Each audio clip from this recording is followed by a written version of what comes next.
Ohayou gozaimasu. Ohayou gozaimasu. Hello, hello, hello. Somebody knocking at the door. How are we all doing? Welcome in, welcome in. So today we have the block that I promised that I'd do last week, but we skipped. I'm thinking today, do I want to go for a bit of a longer stream?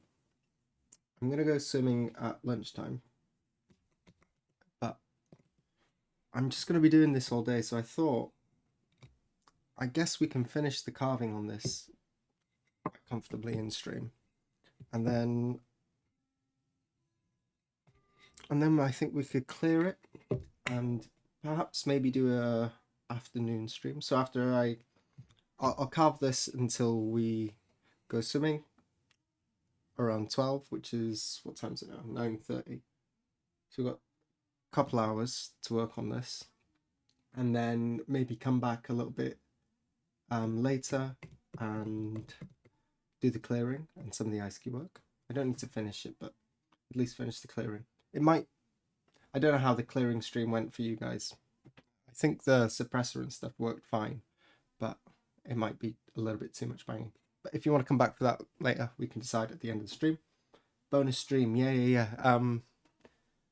Because I skipped last one, I'm gonna try and, like, if I miss a stream, which will sometimes happen, especially on the Fridays, because I had to pop out sometimes for work, because technically this is working time. So I'm gonna try and do bonus streams when I can. Maybe even some Thursday streams every now and again.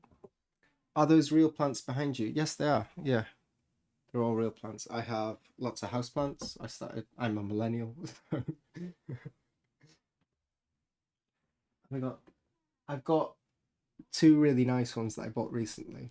This one here is a Warocraneum, which is a Queen Anthurium, which I just got recently. That's my most recent. And I also have a king, which is very expensive, but I got a seedling one for really cheap. So it was a dream plant, but it had some problems, so it's not in the room at the moment. It's a tiny little seedling right now. Some nice woodblocks around. Yeah, some of these are all not very nice woodblock prints, actually. These are all ones that, like, either they have boxing or the printing's not very bad and not very good, so I put them on the wall. I'm okay. We have grow lights up here, so it's like the worst condition for prints.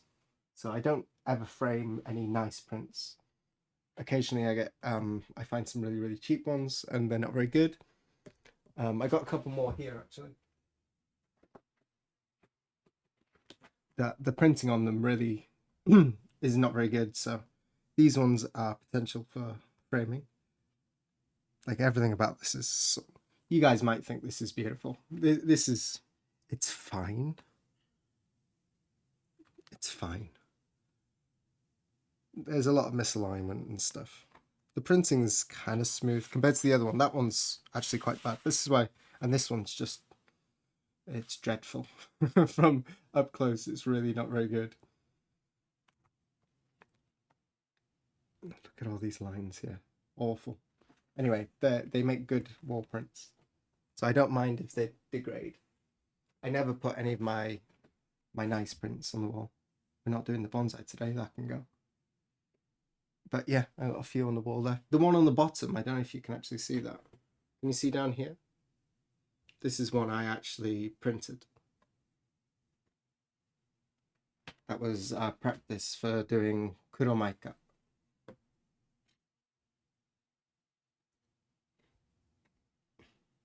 I see a blue wave. That's a new name for it. Yeah, it's up there. It's a reduced size. Anyway, so we're going to be working on the Atelier print. I have the key block here. I showed you this a little while ago. This is the key block. Then I made all the color blocks. I saved this one. All the other color blocks, they are all carved and they are all ice keyed and everything. They're all ready to print. We have how many blocks? 1, 2, 3, 4, and then this is the fifth block.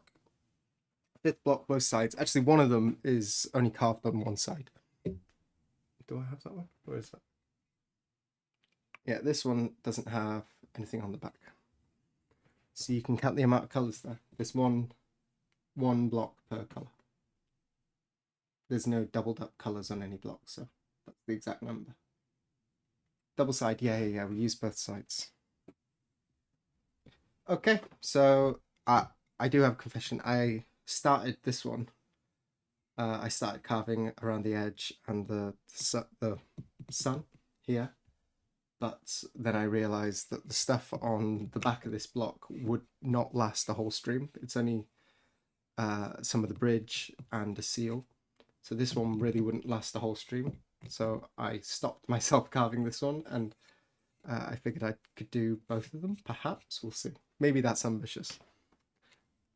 We're gonna get going on this. How is the camera? Where do I want to carve? I go like this. Is that okay? Hope everyone's doing well. It's Friday morning for me here.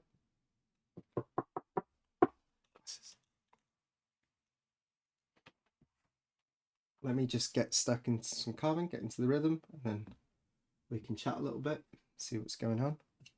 I do actually kind of want a little bit of abra. Where's my little tissue? Maybe there.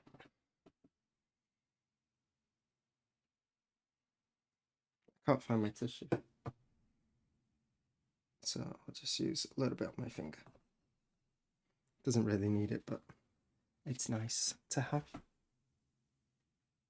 Very strange. Anyway, let's get going. For those of you who've seen this process before, you know I'm not cutting on the outside of the lines. I'm slicing the lines through the middle. We don't want overlapping on anything.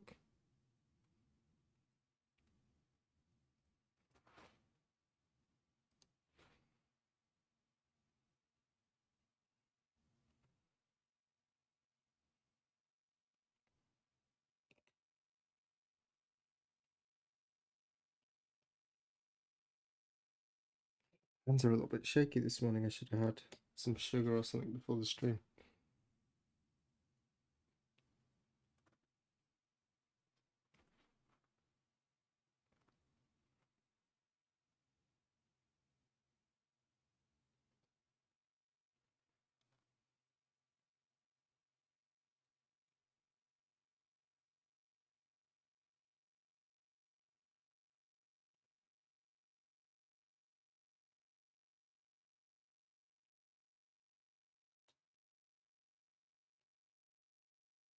So yeah, we're moving through this. I think we should be able to finish this. And I know some of you in the chat here subscribe to this. You won't get this until October. So this is a real sneak peek for anyone who's on the stream, who's on the subscription for this series.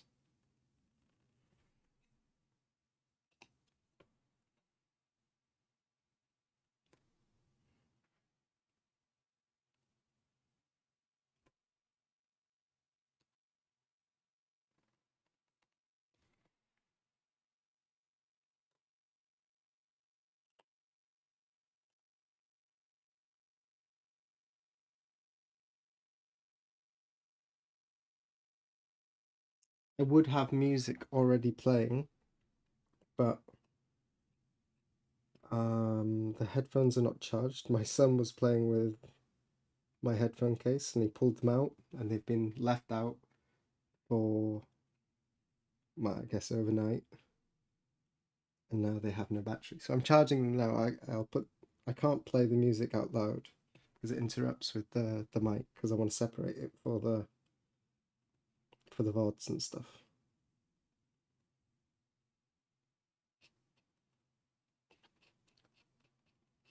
Give it a little bit to charge and then I think we can get some music after. I just received my June print this week. June print. That's not one of mine, is it? I'm a bit confused now with the numbers,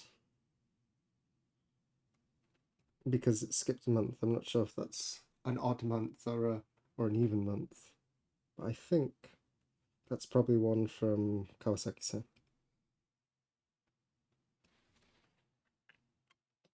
What was the last one I received? Not your carving, I think.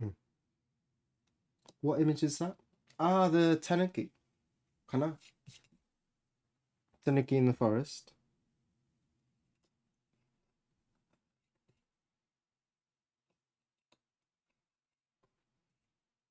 What's that? Moving on. Now on camera. Yeah, forest spirit. Nice.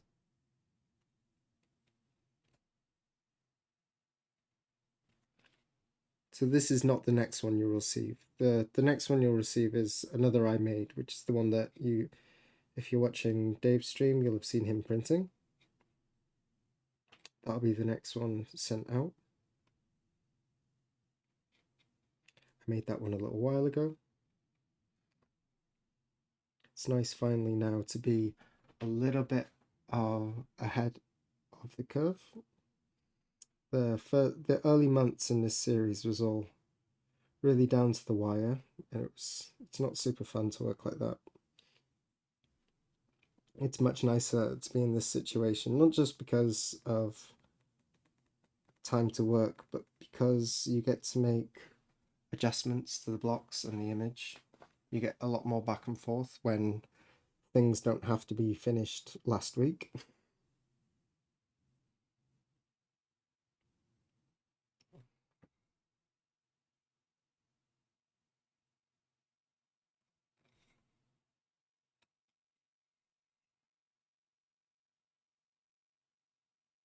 So if that home one, there was lots of discussions on that.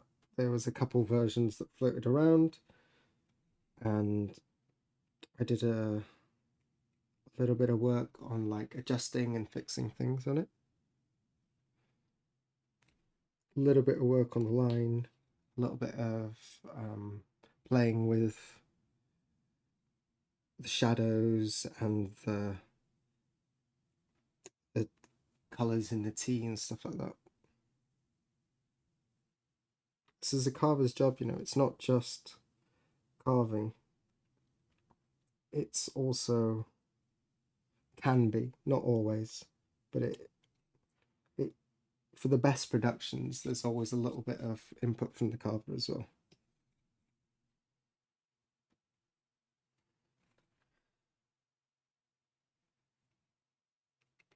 Unless it's reproductions, that's a different story.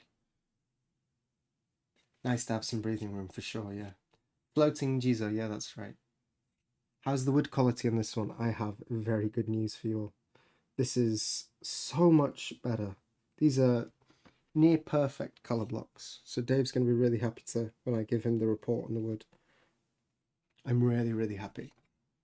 The only issue is that this is one of the wood that me and Dave went and got sliced. That's been stored there for like 5 or maybe even 7 years for some of these pieces. It's been stored there drying and stuff. And I'm really pleasantly surprised. It's not hard. It's perfect for colour blocks. If there's any fine lines, it might be a little bit tricky. But it seems to be smooth. We'll see how the wood reacts. Dave did a little bit of a different sanding on these. The best way is not to sand the surface because inevitably that like damages fibers and stuff. So when you start putting the glue on the block, or for me more so when I wash the blocks afterwards, sort of those little broken fibers start to pick up. So I'm a little bit curious to see how that's going to happen, how that's going to react on these blocks.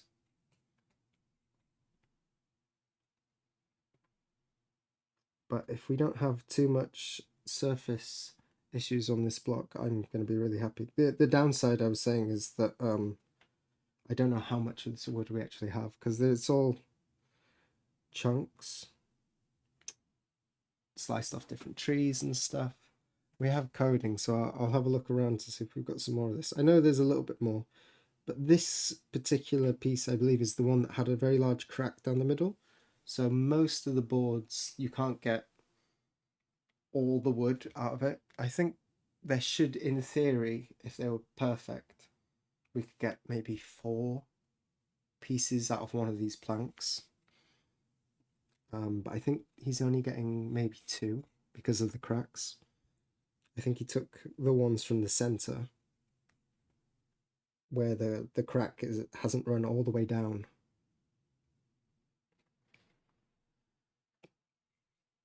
But I'm not sure how many blocks we're going to get out of this, which is a shame because I'm enjoying it. Pop, pop. Take the out. Doing these little corner bits, it's kind of crucial. It really helps with clearing later.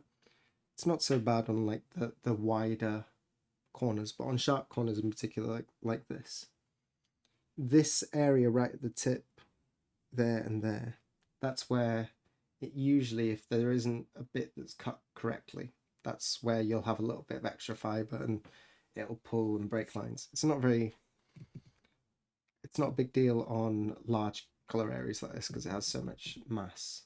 But when the lines are smaller, it's really critical to do that. It means you don't have to get little picky chisels to get in all the corners. Hopefully there's more where those logs came from. Well, not from that tree. There's no more of that tree. It's the big thing with wood is that we get some lumber from a particular tree. We go, oh, that tree's nice, and then that tree's gone. And so it's always, every time it's a new tree, it's sort of a shot in the dark. We don't have that institutional knowledge yet to be just like looking at plank and going, yeah, when that dries in 5 years, that's going to be a beautiful piece of wood. We got good guesses, but it's kind of hard to tell before you slice it up, you know.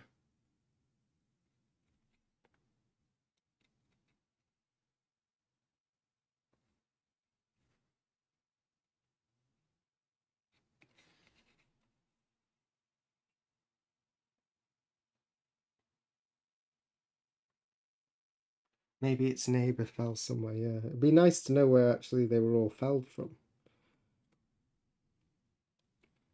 But even still, there's so much variation between trees in the same location. They should have similar sort of growth patterns, but that's not really how they're harvested.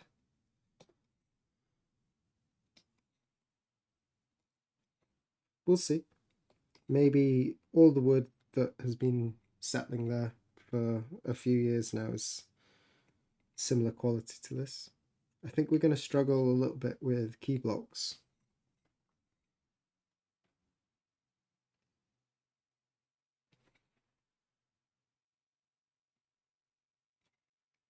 But it's good to be cutting some wood that doesn't have really strong fibrous grain direction. It's great.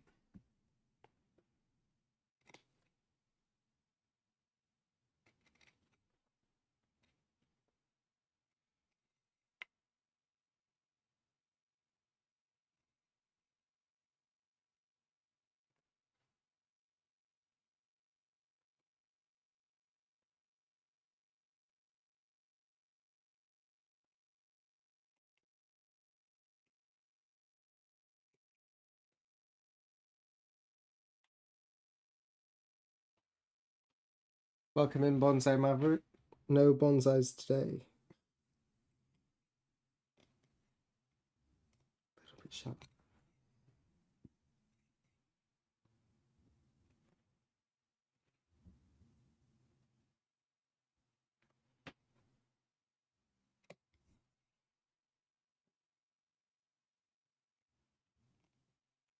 So if you were watching Dave's stream, you might have seen Ayana come on, my partner, and talk about her catching her bugs.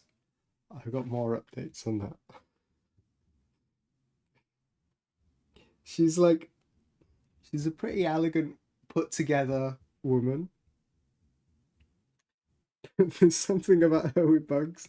It just really tickles me.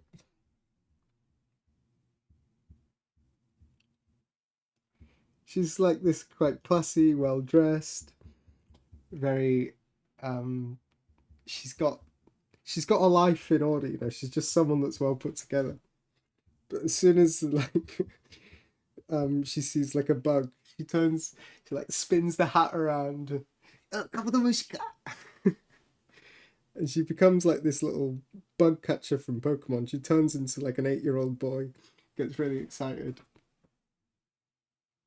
She's bought a cage and special bug soil and these little jellies you give all these bugs.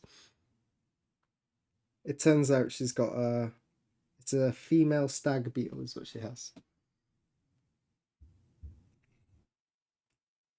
And she's hoping it has eggs so she can try and grow the larvae. Apparently they only live for like a few months. Most of their life they spend in like a larval stage.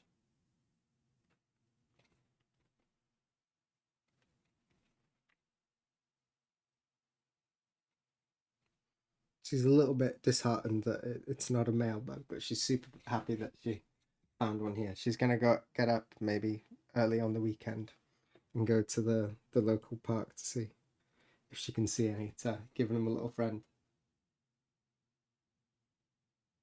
Bugs are pretty cool, especially in Japan. Like it's a real thing here, like the bug catching boys. That's why they're in the Pokemon games, you know.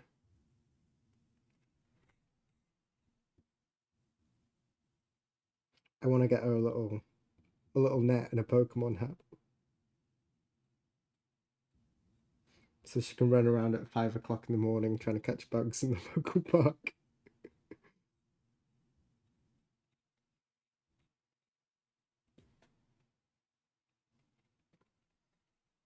I like that. You know, you gotta feed your inner child. It's good.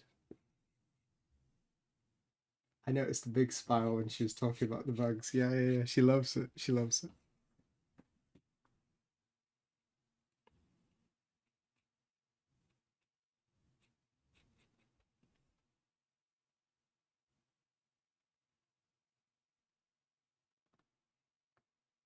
Might have camera there. Sorry.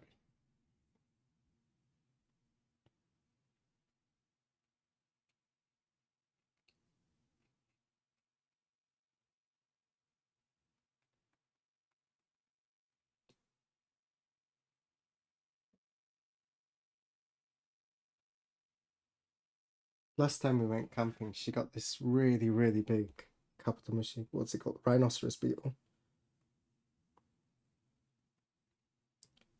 And they're really, really strong. Like if you try and pull them off the tree, it's just like lock on. I was really surprised because we don't have big bugs like that in the UK. Incredibly strong. I think probably stronger than my son. I don't think he could pull them off the branches.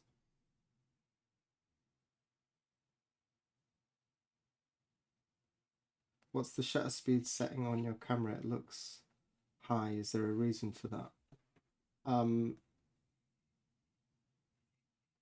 I don't know what the shutter speed set. 200. That is high. When I connect it to the wire, it has like an automatic settings. It's a little bit tricky. I was setting it onto like a manual program where I was like setting all the parameters, but wow, it's changing as well. That's strange. It's not really in control by me at the moment. The internal like app system for that is controlling that stuff.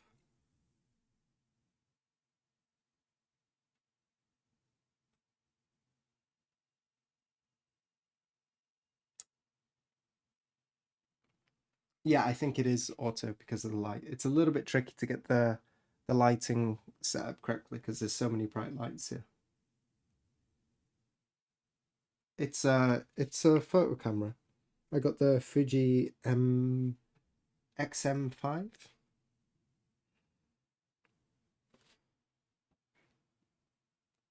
And I got it because I wanted the open gate so that if I want to make clips and shorts from this, which I do want to talk to you guys about, yeah. I do want to start that.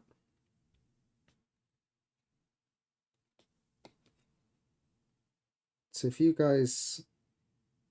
I give like an interesting tidbit about carving or something, or there's just something funny that happens on stream, if you could drop me the timestamp or even make a clip, stick it in the Discord, that'd really be helpful. I'm sort of not looking forward to going through and trying to find clips from all the old streams. It's going to take so long to sort through all that. So if you can, I think I have a thing that I can like click remind me to take a clip or something of that. I haven't done it yet. I'll look into it more. Okay, that bottom section is all done. We're going to move on to the top. I just want to clear it a little bit more.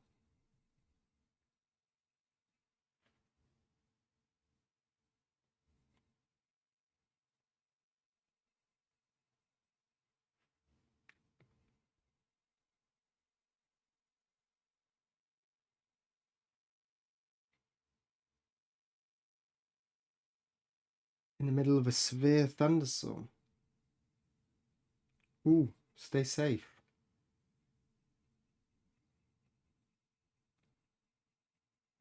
Hopefully your power lasts.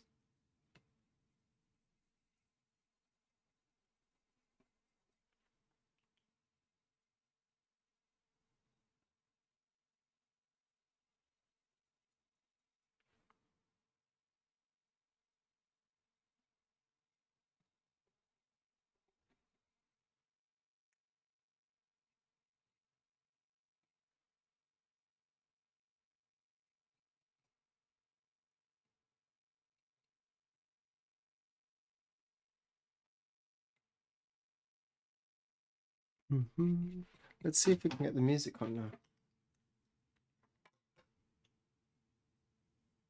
Shutter speed on a hybrid DSLR. Some cameras you can change it to be either shutter speed or shutter angle. I'll have a look into it. I'm not the most competent with cameras, and if I ever have like a technical question about like how do I adjust like what settings do I need with the f-stop and ISO and shutter speed and stuff, I usually just call my sister, who's a photographer. Ad starts in 10 seconds. You've been warned. Hello, hello, welcome in Citron. Let's see, while you're on ads, I'll try and see if I can sort out the music.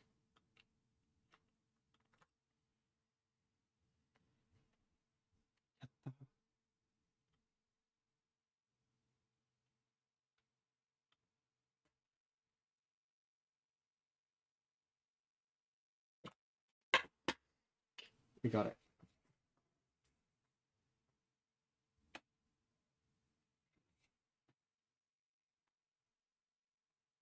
You're in a 10-story condo in the middle of a storm. Ooh.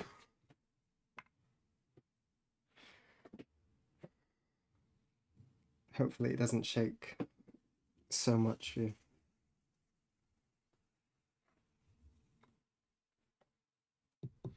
What do I want to do with this?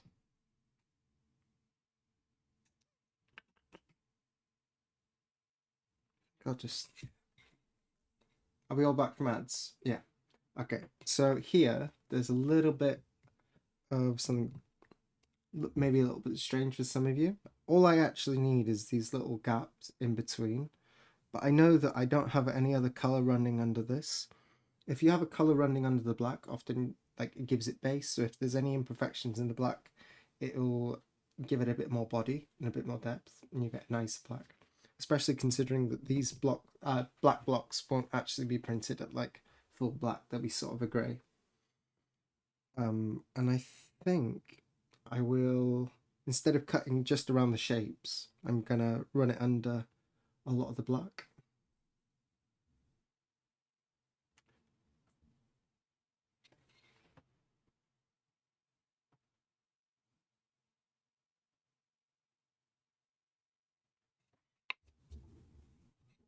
Yeah, so that's what we're gonna do. So if you see me, what looks like I'm cutting wrong, I'm sort of interpreting how I want to do it as I go.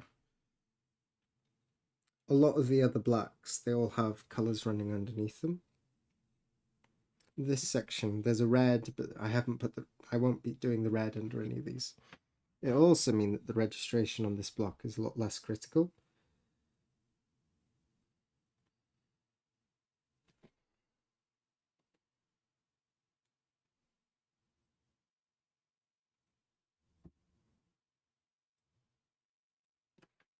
And I'll cut them kind of proud, so we've got a lot of wiggle room.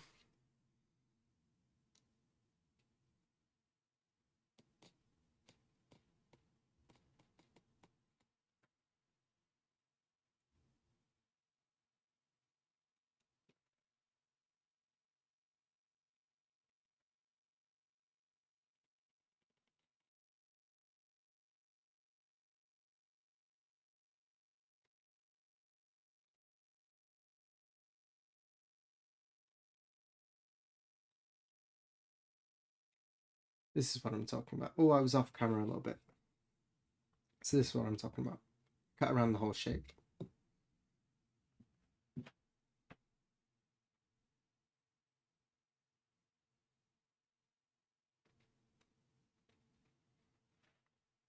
You're a freelance videographer. The camera looks great. Oh, I'm glad it looks great.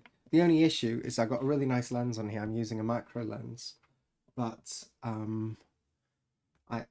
it's a macro lens. It has a fixed lens, and I can't zoom. I didn't realize it was a fixed lens when I bought it, and I bought it secondhand, so there's no returning it. If you have any suggestions for a new lens for a Fuji X series that like can zoom in really close but also give me a bit more field of view, that would be great. It's really quite annoying not being able to zoom. It's sort of like fixed at this distance. I made a balls up with that one, but I'm glad the quality's good. I'm glad you approve of that.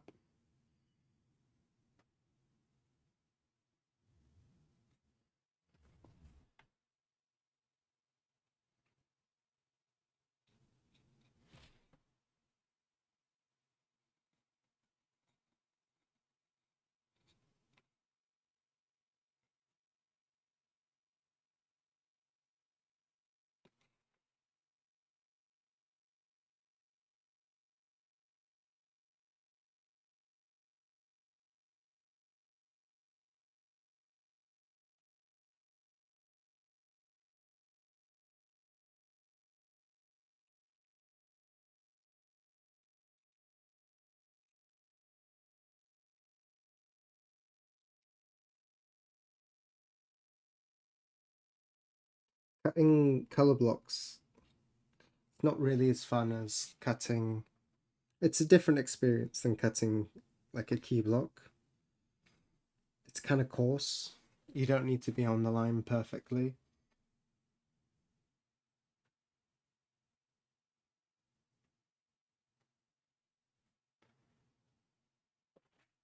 Ah, okay, you're talking about the storm. Sorry. I was going to be confused there with the jet.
Power goes out, you have flashlights and candles.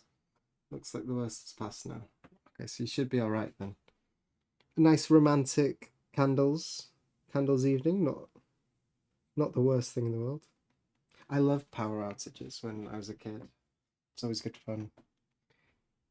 I have a really strong memory of one of our houses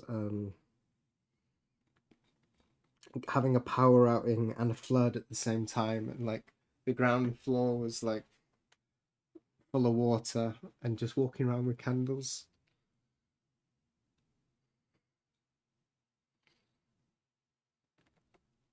I was quite young, so I don't know how much is just like imagined. Maybe there wasn't a flood. I don't have a very strong memory of it, but I remember the candles and I remember water. It might just been stormy though, because I know where that house is, and I'm a bit confused of how that house flooded because it's kind of on a hill. It doesn't really make sense to my adult brain. But I do have this memory of this house flooding the ground floor.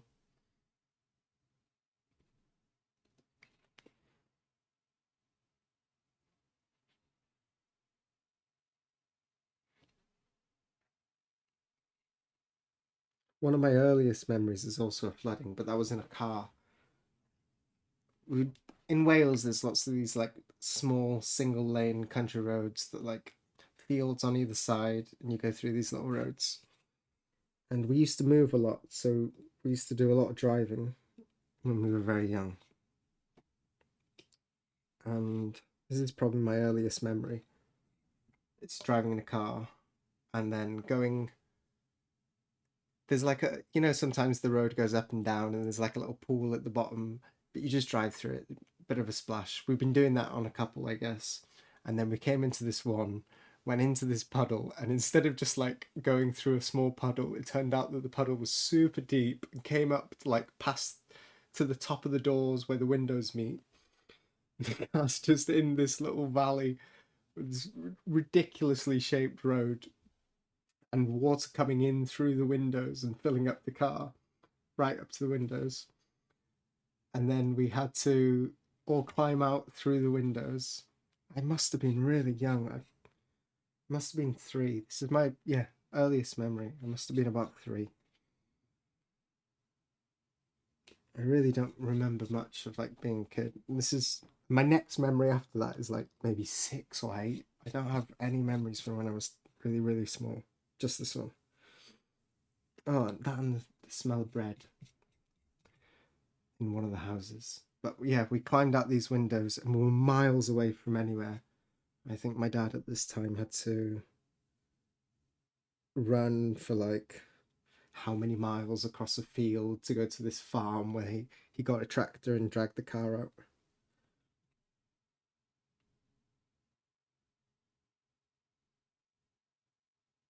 where the window's down. I think like I don't know.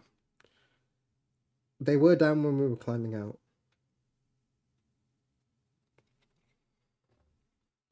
There was like a hill on one side and then a hill on the other side. This is like a little bit woody, and down here is like a big open field.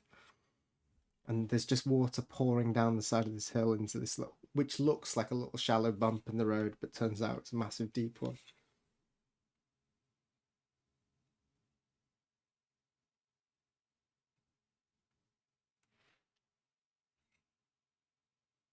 Any phobias of water? No, no, I love the water. I've nearly drowned at least 4 times. That isn't one of them, but I've nearly drowned 4 times, I guess. Four, three, three,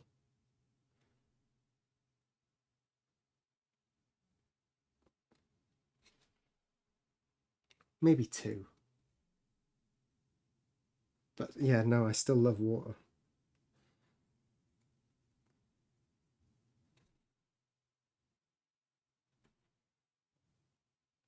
There's lots of stories about near-death experiences. I think we should drip them in slowly. I don't want to just do a whole one where it's like all the near-death experiences I've had.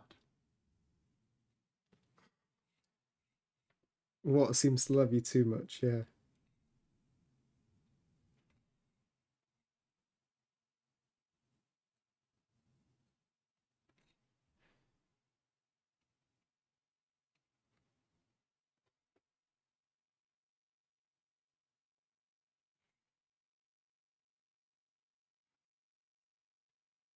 The near-death experiences aren't all with water. I guess only one of them is with water. Mm, two, two with water.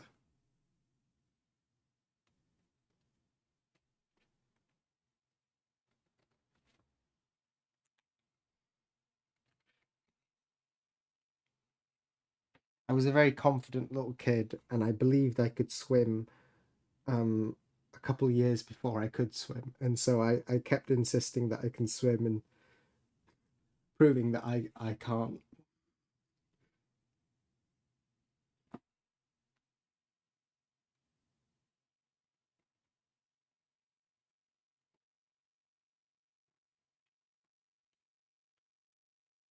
I'll give you one just right now.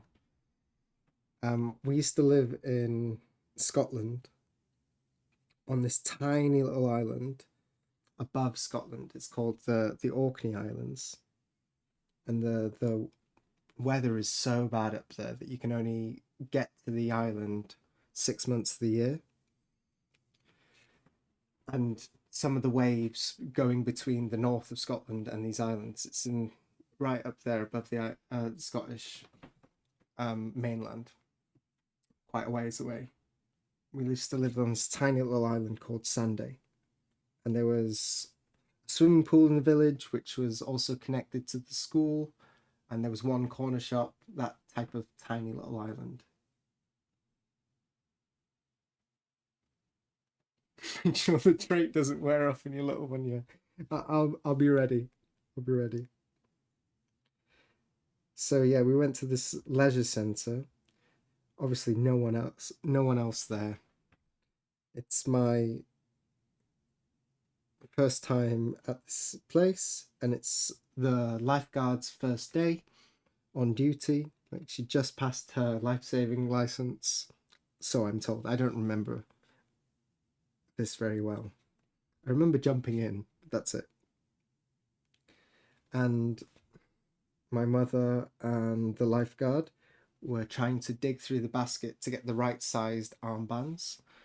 And while they were doing that, I sort of snuck off and just jumped right into the deep end of the pool, convinced I could swim without ever having swam before, and just sank straight down to the bottom of the deep end, and this woman fully clothed. I guess it was before the era of phones, so no phone in her pocket. But I think I apparently I frightened her a lot. I was a fish in a previous life. Mm.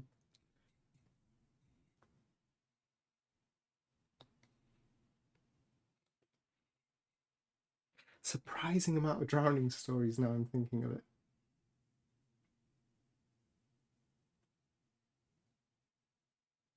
Previous short life. Yeah, maybe I wasn't a fish in a previous short life, in a previous life. Maybe it was like a badger or something. A badger that was convinced he could swim and couldn't.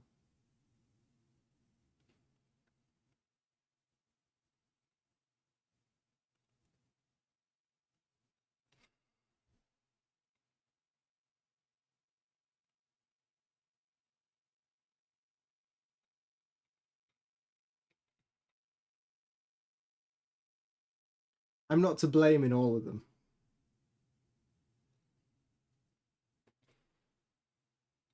A couple of them.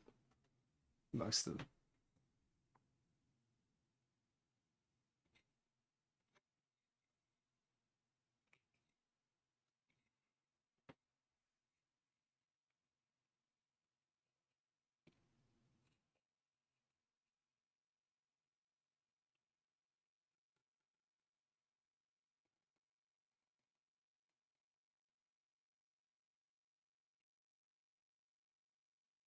Oh, I'm not on camera, sorry.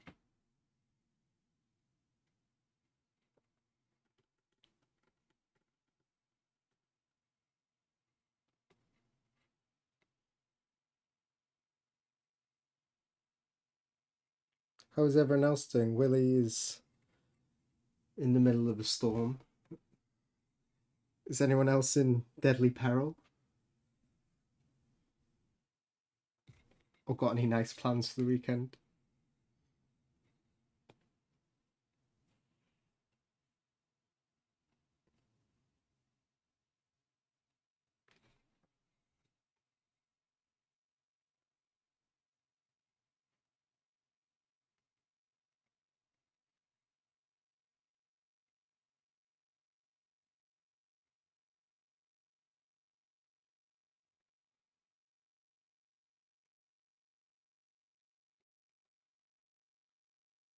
Smida Firework Festival tomorrow.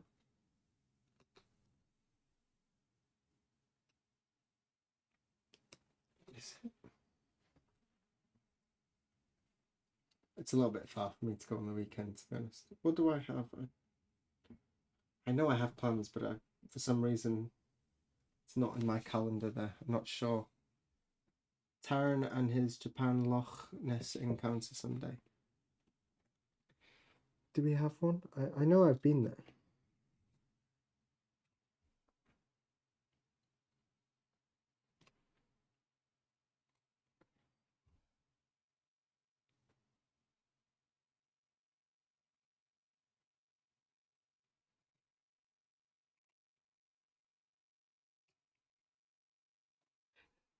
It's a beautiful country, Scotland. If any of you ever get a chance, it's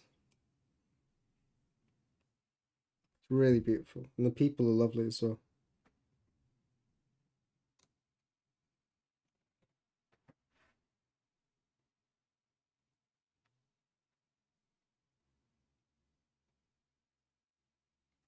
Heard this and seen a couple of videos. I'm not sure what you guys are talking about. I'm a little bit out of the loop. Sleeping tents, doing medieval sports. Are you guys talking about SCA? Yeah, is that the where you dress up in armor and have like joust and stuff and do the melee?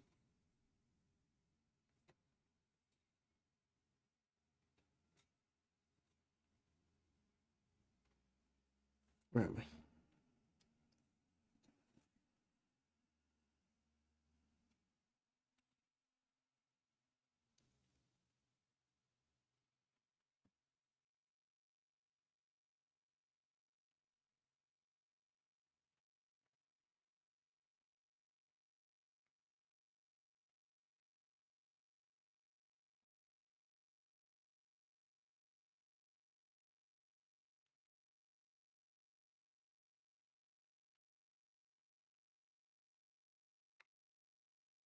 I'm off camera again, sorry. There's a lot of good rock climbing in Scotland if you can brave the cold.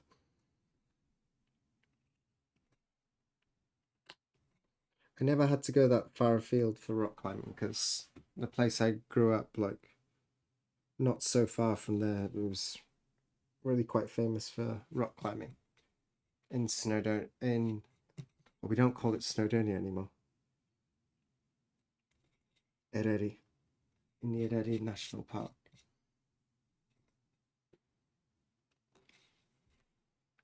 In North Wales.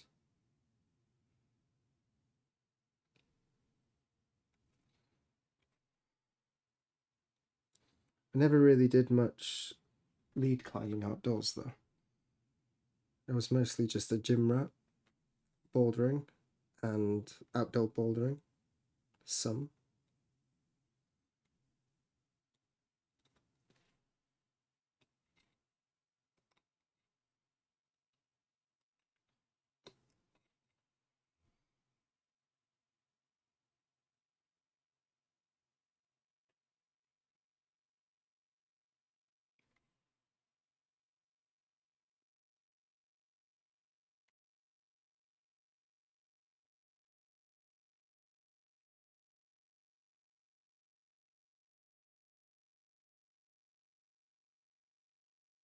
Indoor lead takes a lot more equipment and know-how.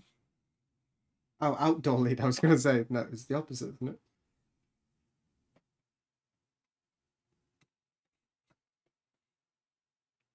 Well, for me, it was like the ropes and stuff.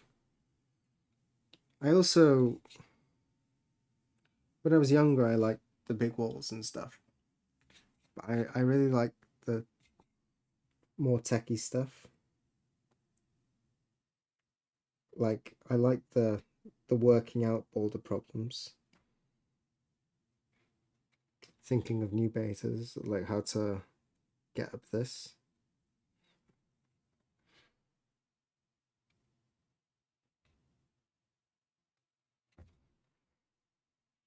And also the people to go with. It's just so hard to organize people to do anything. I went a couple times, but it's so much effort to organize people to do anything.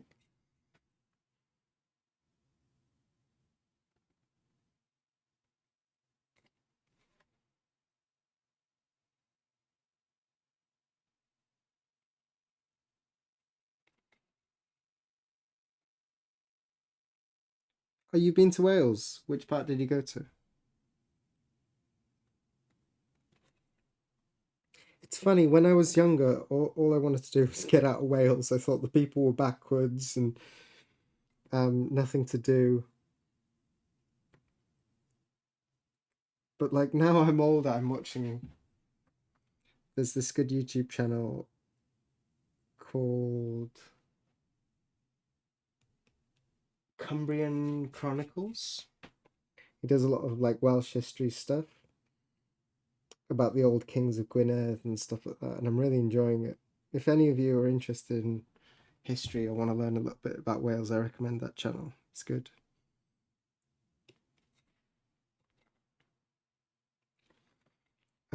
Yeah, there's lots of good history there.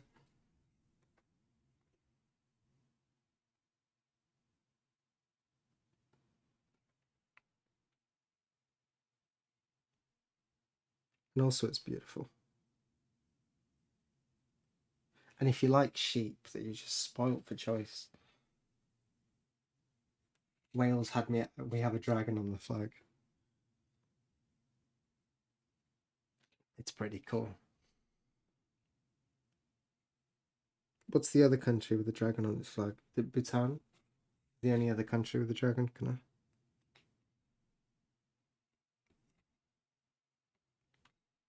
We've got to be in the running for one of the coolest flags for sure.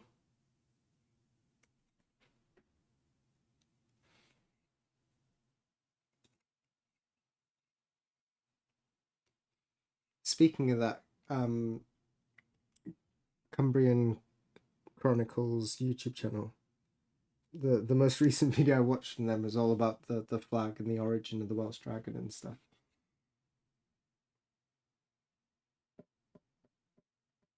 My bird photographing buddy and his wife have adventured in Scotland for the last 4 years. They spent about 4 weeks walking around the villages. This year it was along the River Spey. He, like me, is a fisherman. Oh, okay. So good. There's good fishing there as well. Yeah, that's that's two good hobbies to sort of combine there: photography and fishing. Well, I guess fly fishing is pretty involved, but if you're just casting out lures, you can like set your rod and then take some pictures. Sounds like a really pleasant afternoon out.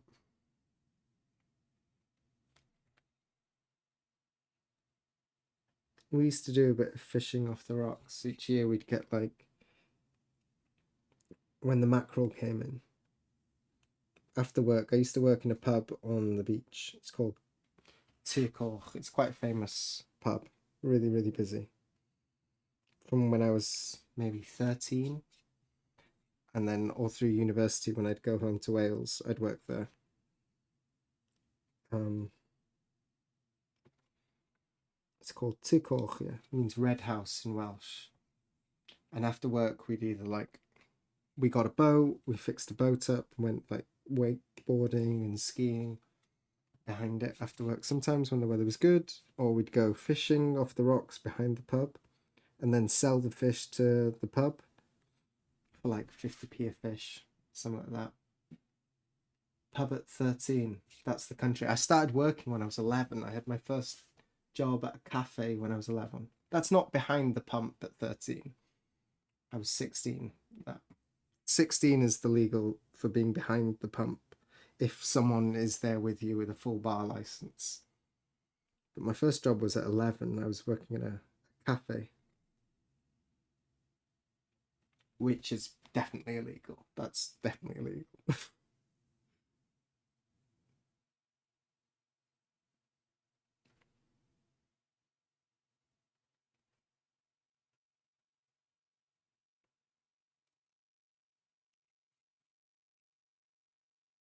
But yeah, it's very, very country vibes.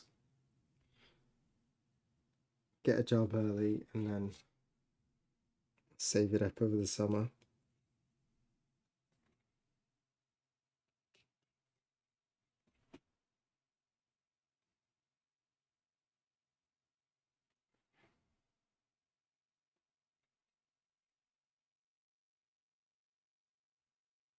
Sixteen's fine. We're not drinking the beer. You don't have to taste the beer when you're pouring pubs.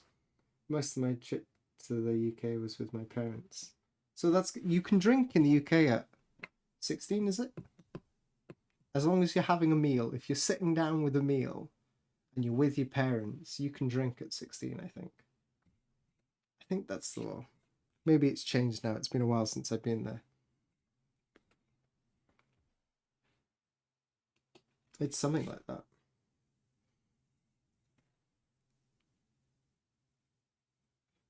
We went to Switzerland on a school trip one time, and drinking age is 16 there, I think. Had a half pint with my teachers on that trip.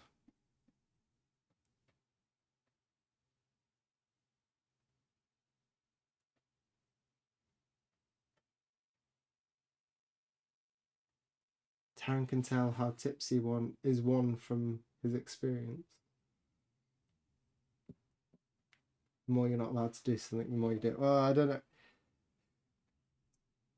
Yeah, there's not much to do in Wales, so you start drinking at an early age, actually, which I don't think is very good.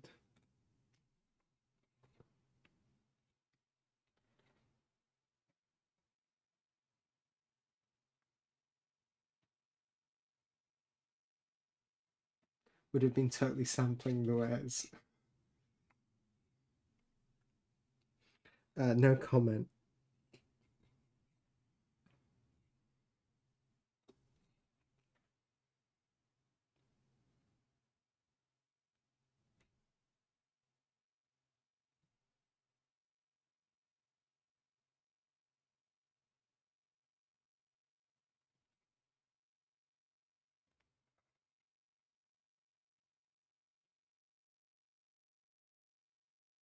I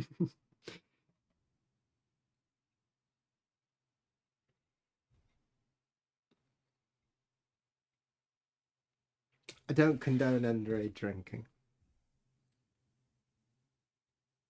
That's the official stance of the Ginkgo Hanga Twitch experience.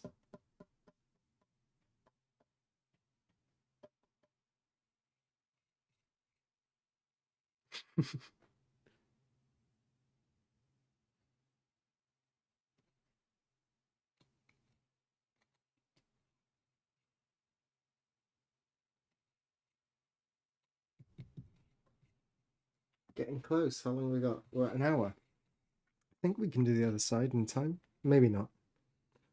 Maybe we'll have just a little bit left after. No BS. No. I didn't say it for legal reasons.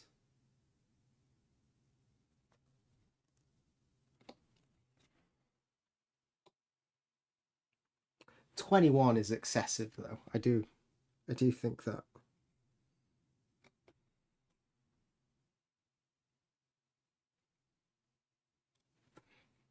You can go to war. You can go to jail. You can have a baby. Become a father. But at the end of the day, you can't sit down for a pint. It's nuts. There's something backwards there in those set of laws.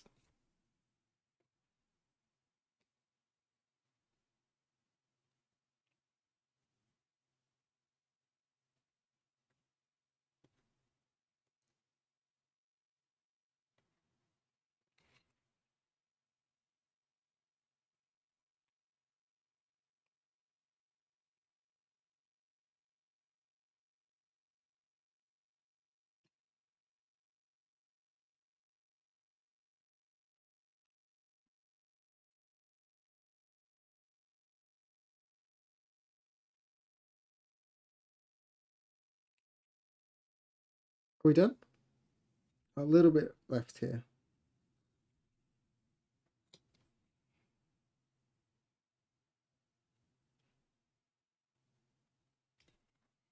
Let's just get this.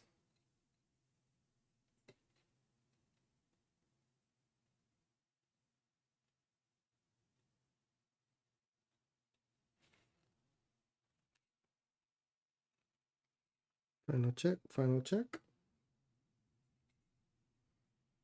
Corner. I think we're good. Pop a couple extra corners out. 2, 3. Well done.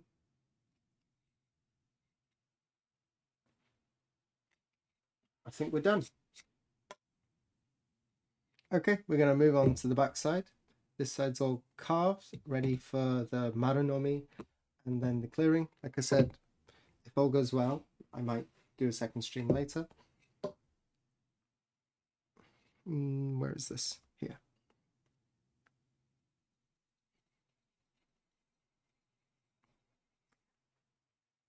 Yesterday I went to visit Asuka Sensei. I went to drop off the new block I'd carved. Talk about the publisher and the design and stuff, and decide how we're going to tackle the color blocks. I mentioned to you that I was going to have a word with him and see if we can sort something out. I agreed to do all the color blocks, but I told him I didn't have time to do the irowake, the color separation. It takes quite a long time, and I think there's something like 34 colors on the print I'm making. So you don't really want to make color sheets and then let them rest for a long time. You want to kind of do them and then shortly after, so we're not getting lots of shrinking and swelling in the paper. You want to paste it down. It sounds like a lot of colors, but a lot of them are just like spot colors on characters. It's really not designed very well, is the reason that there's like 34.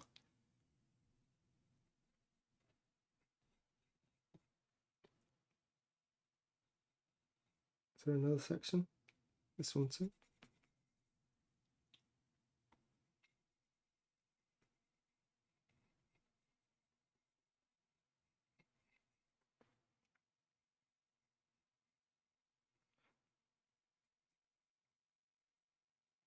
I think that's it for this block.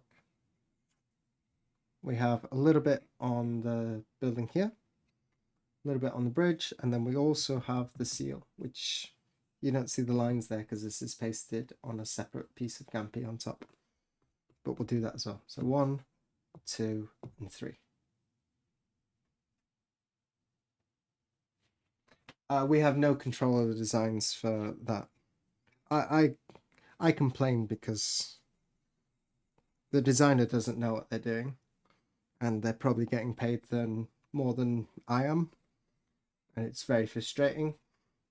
I calculated actually how much the publisher is making gross, and it's an obscene number. And the money I got was slightly over 1%. It's a black company, and it's disgusting. And I told Asuka Sensei that if I wasn't doing this for him, I would never work for this person because I think they're a criminal. I shouldn't get into too much.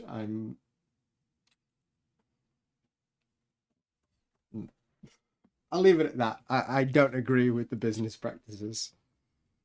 Someone is making an awful lot of money.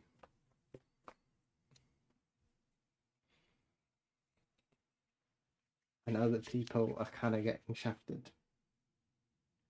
Ginko Hanga, that's interesting you say that. We'll talk about that in the future. I'm at a little bit of a crossroads on that. Let's see.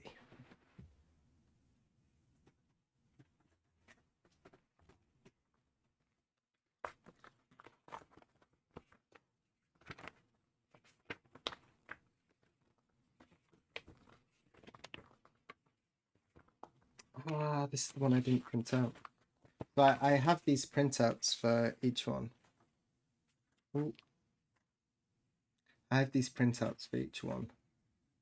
And I use them to check across. Usually I use the iPad. But I use these to draw out portions that are not on, but I use a light box and I trace everything out.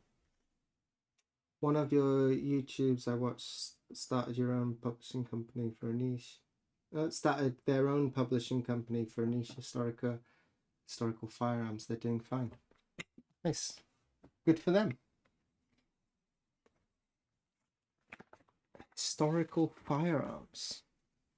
What's that? Making firearms or just like collecting and exhibiting? Selling?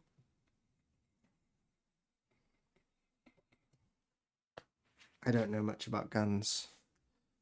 1, 2, 3.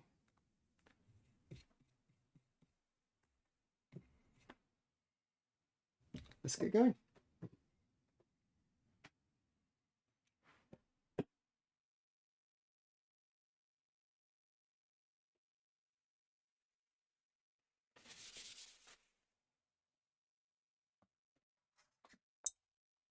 Ooh, not the bulb.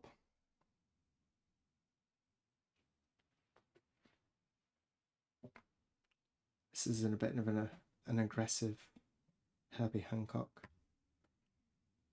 Let's go on to something a little bit more chilled.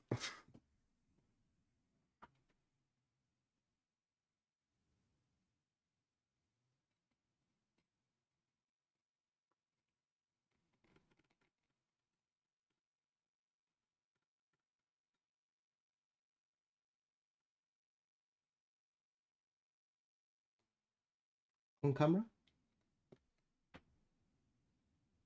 I will say working for myself is the best thing I've ever done. Way more stressful, but being able to say no to stupid ideas is worth it. Yeah. Yeah, no, that level of control is that's the goal. Being in control of your own artistic integrity.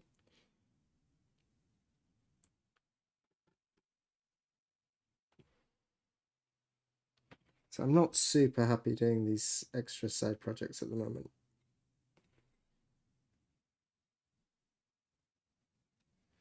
I do them not because I need the money to do from doing them. It's more so because this is sort of how Asuka Sensei makes some of his money, and I'm sort of obligated to do work for him. If it was my own choice, like I wouldn't be working for this company. I don't think they have much artistic merit or just anything. I think they're meaningless.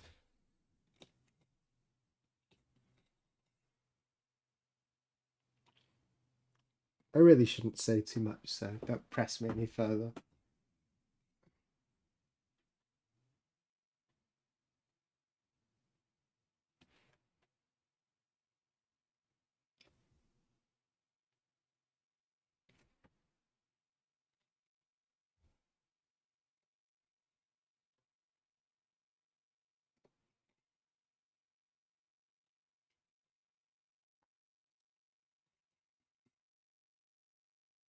Happy thoughts, Darren's like, no, I'm fine, I'm fine.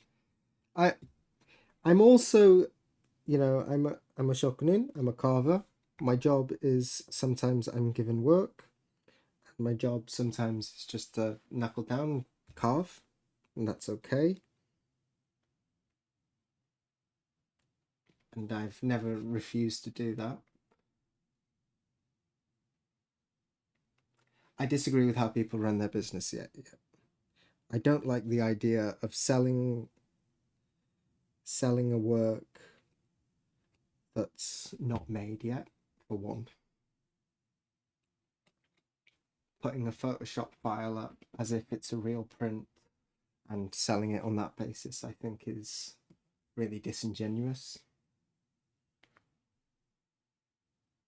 I know a lot of these projects are under NDA, but does that apply to past stuff published?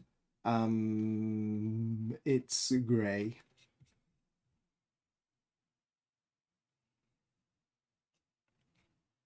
It's grey. I think I could probably get away with showing you one of the prints.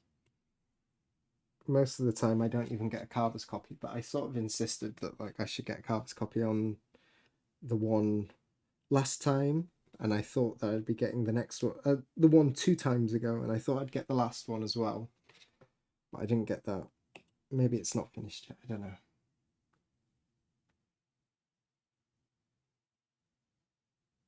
They've gained traction last year's the anime Ukira prints. Yeah, yeah, because people are idiots. Sorry, but people don't know anything. They're buying simply based on a character and not because these prints are well made or artistically valuable. I can't say anymore. Honestly, I'm gonna get in so much trouble if anyone sees this stream. 6 or 7 designs, you're way off. There's more like 60. I think I've personally done that many.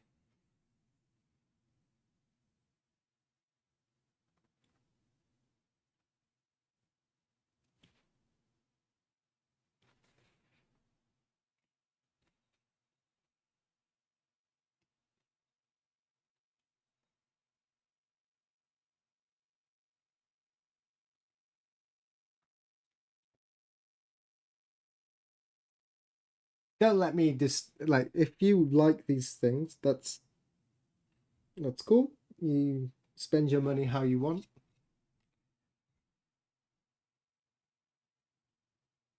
They're all selling out.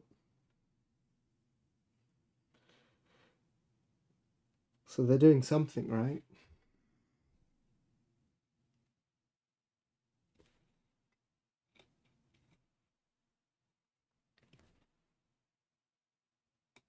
The problem is what's happened is that there was a period of time where carvers were struggling for jobs, and so people were pricing themselves down to be competitive so that they get the money.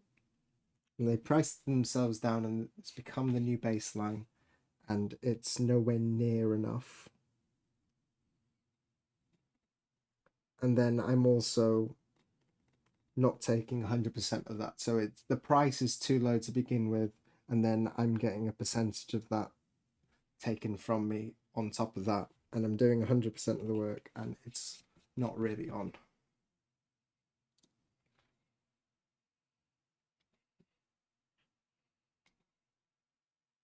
Whereas if I could spend if I could spend that time making the bonsai print, um, I could like 10x the amount of money I'd be earning for for that time I've spent working. So it really economically it makes zero sense for me to do them. I do them because I apprentice with him, and that's sort of my job is to pay back. I have these skills now. I'm up there. It's like a good carver because of the assistance I got, and so the right thing to do is to help him out with his business.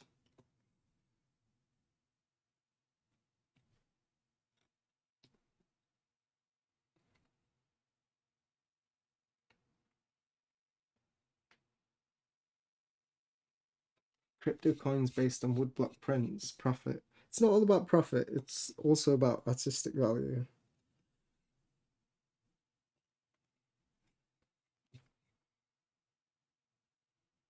You got to be paid for the work you do.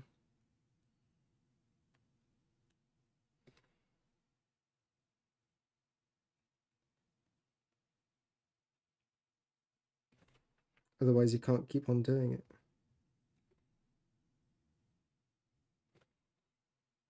I've become a little bit firmer on this type of stuff since I now have a kid. I have a family to support.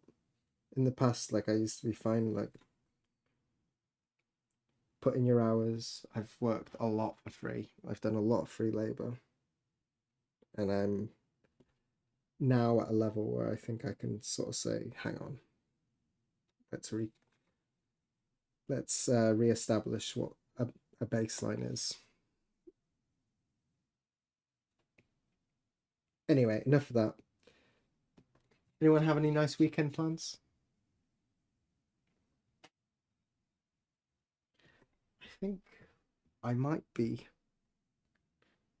free, which is very rare for me. And I don't have the blocks because Asuka Sensei will be doing the color separations. So that's going to take a little bit of time. We won't be moving into NFTs, I can promise you that.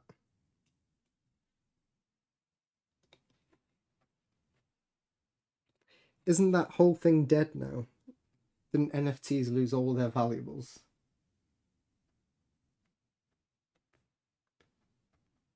Woodblock prints as physical NFTs.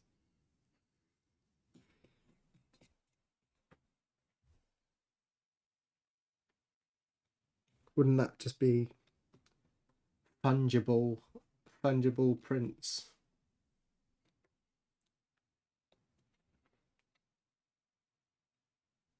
The apes are very poor at the moment. Imagine you spent millions on one of those stupid apes. It, it was just money laundering, surely, right?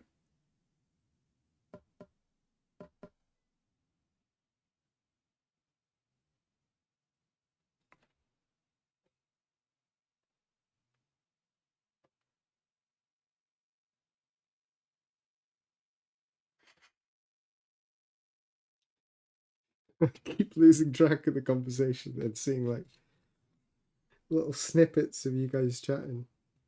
You have to see bare naked ladies. I think I'll just focus on carving.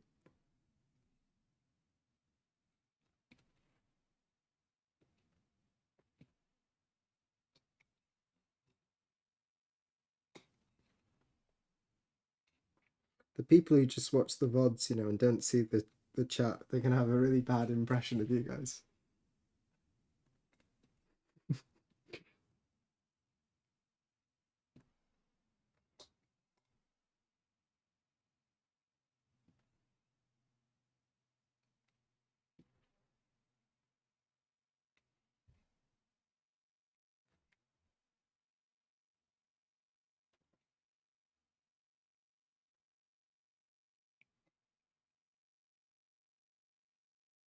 Speaking of apprenticeships and stuff, let me drop a little link in here.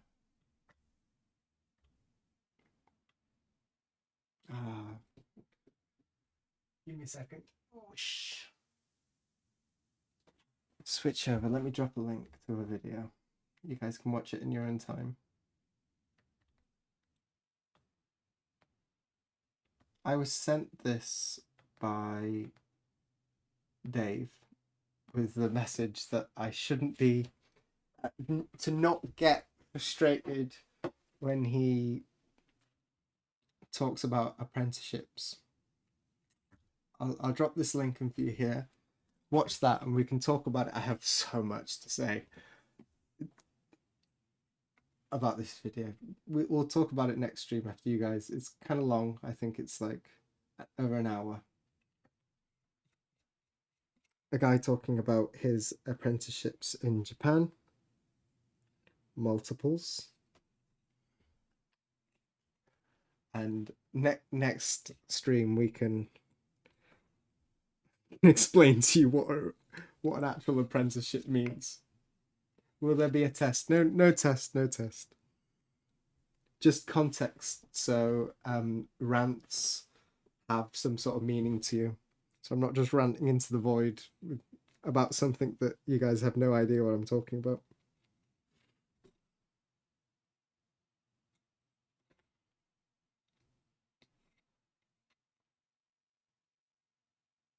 He interviewed Peter Barakan. Yeah, I saw that.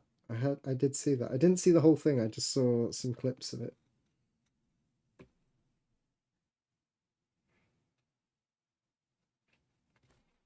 Seems like an interesting little podcast. I did watch the whole thing of this.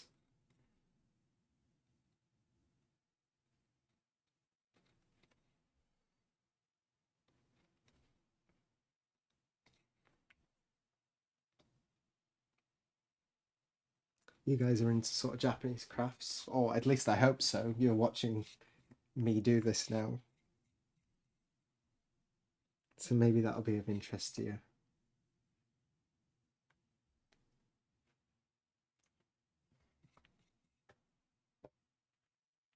I'm not going to flunk anyone on the first test. You always get a chance to resit, but they won't be until Christmas time, I guess. The reassessments.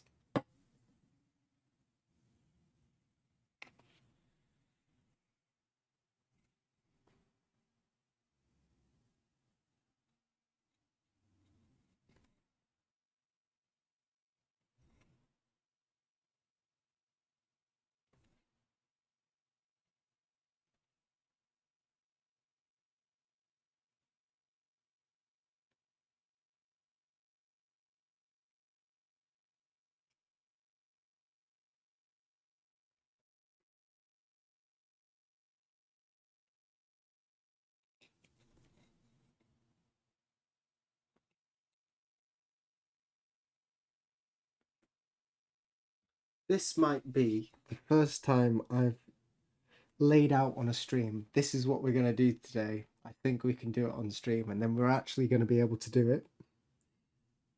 There's been a couple times I've said this will be quick work. We'll get this done within the stream time. And it's like halfway through it at the end of the stream. Oh, I guess I talk too much.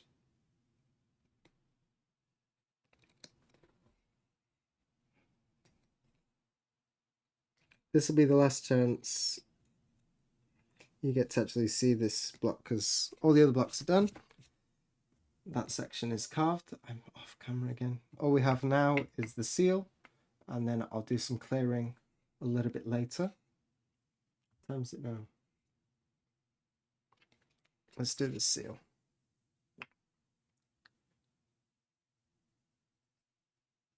That's thin enough, it's fine.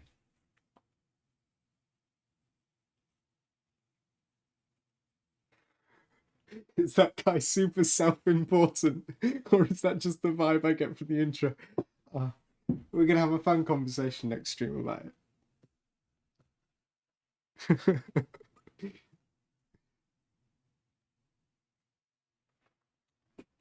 You're going to enjoy that. There's some interesting stuff in there. It's like not all bad. He's not a terrible person, but it's a little bit frustrating.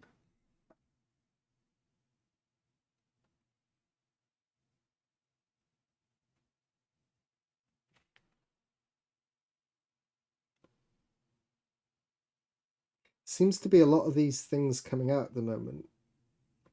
People talking about doing apprenticeships in Japan. I guess the people who came sort of like around the same time as Dave, I guess, would have come here maybe a little bit after him. They're all like they're all 40s to 50s and all releasing books about this type of stuff. I got a recent one that I haven't actually had a chance to read. I haven't had a chance to read a physical book in a while. But what's it called? It's called They Hang Me in Tokyo by Alan West. Can I reach it?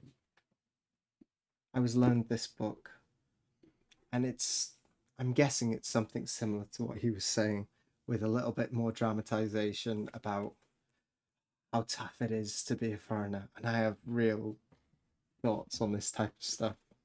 This guy's a Nihonga painter. The guy in the interview I sent you the podcast on, he's a boat builder. And they all have opinions on apprenticeships and working in Japan. That was very quick. Well done, Geist.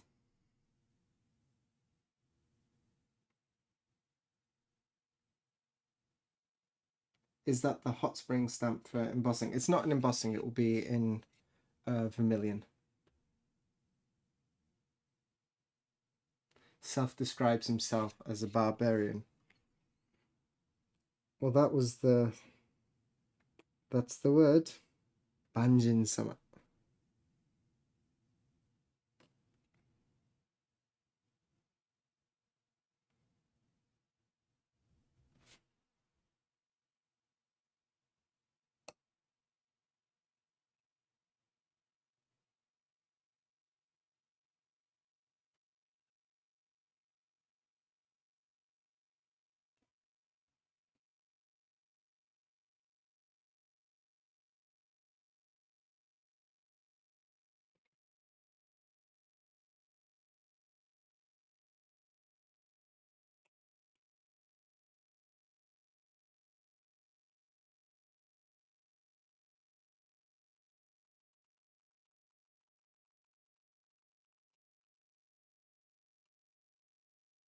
Missed that a little bit.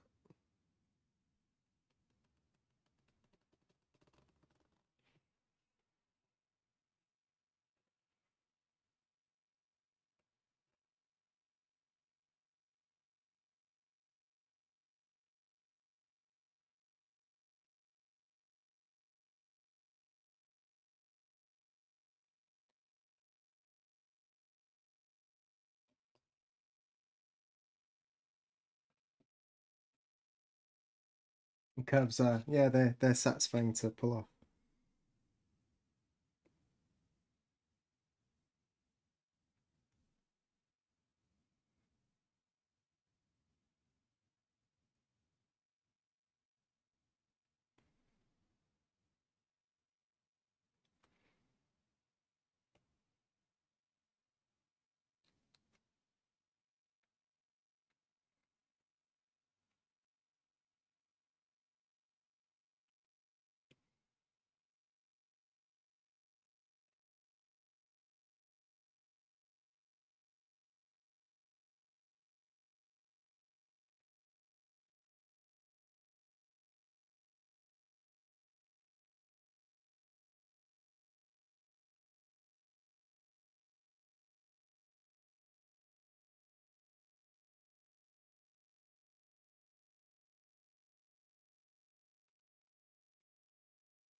Done.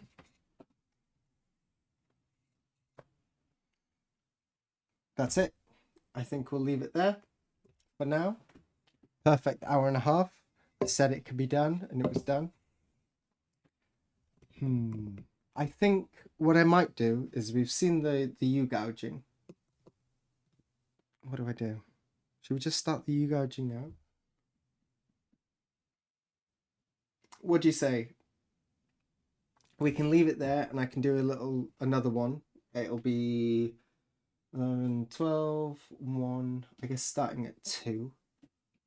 So it'll be 3 hours from now I can start another stream, or I can just do another hour-ish now.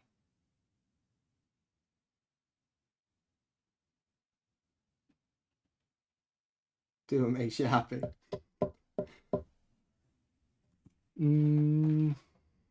How many people we got watching? Now. Okay, let's just do the U gouging now, and then maybe we can come back later for some ice ski and the large gouge. If you guys need to go, we're at the end of usual stream time. That's all good. I'm going to keep on going for a little bit. We'll just do the U gouging. Everyone's cool with that. See you later. Yeah, I should be back by about 2, I guess. Do what makes me happy. The U gouging won't take so long, so let's just do that now. とてもサンキュー。よろしくね。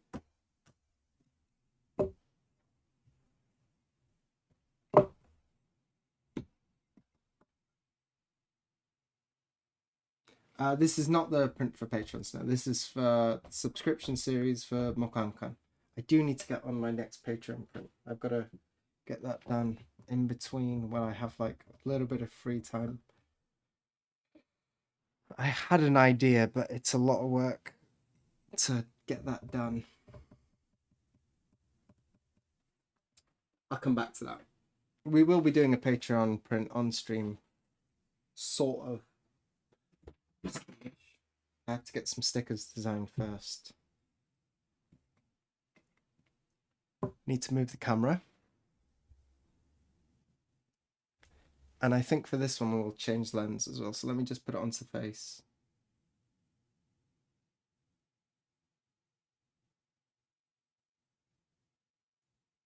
I think the page grey color choices could be better.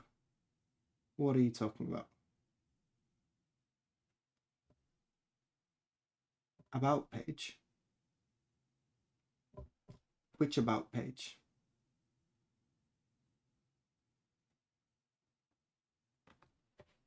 Let me just change the lens. Let me switch over.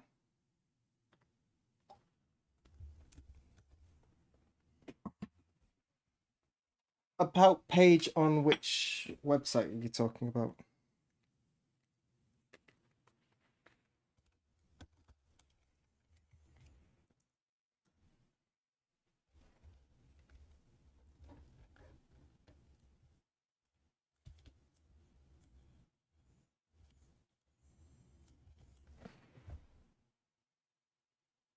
The teeny banner on the Twitch page? The one across the top? The one I have in like a sienna at the moment?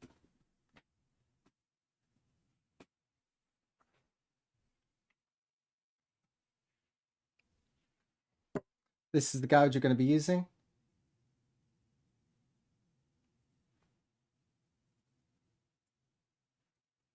And we're going to be using Kizichi. I've seen, side note, I've seen I've seen someone making these wooden mallets on Instagram recently, and they made this beautiful, like, handmade mallet, and I really want to kind of get one commissioned, but I'm sure I can't afford it.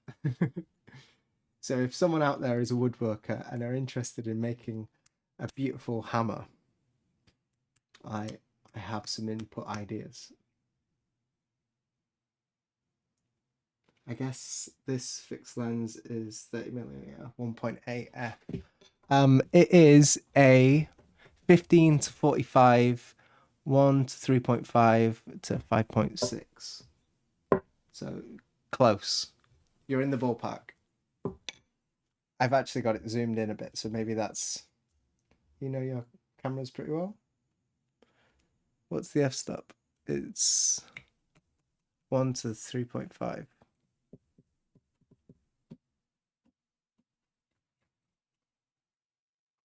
So let's go. We're going to do the U-gouging. Maybe that's a little bit too close. We should move this way a bit. Sorry for a shaky camera. Ready? How's that? Suppressor working? I'm going to put my other headphone in. Put it on noise cancelling. Let's go. Maybe I should move the mic away a little bit. I can tilt it up.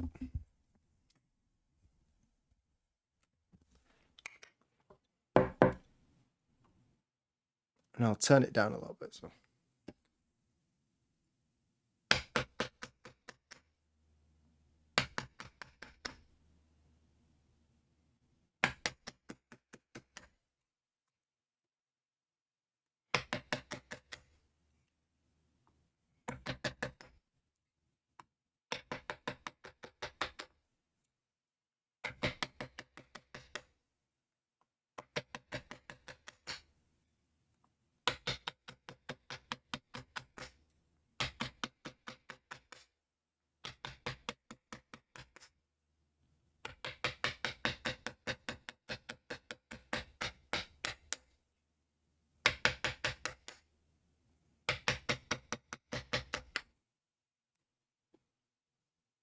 A gougeathon, yeah.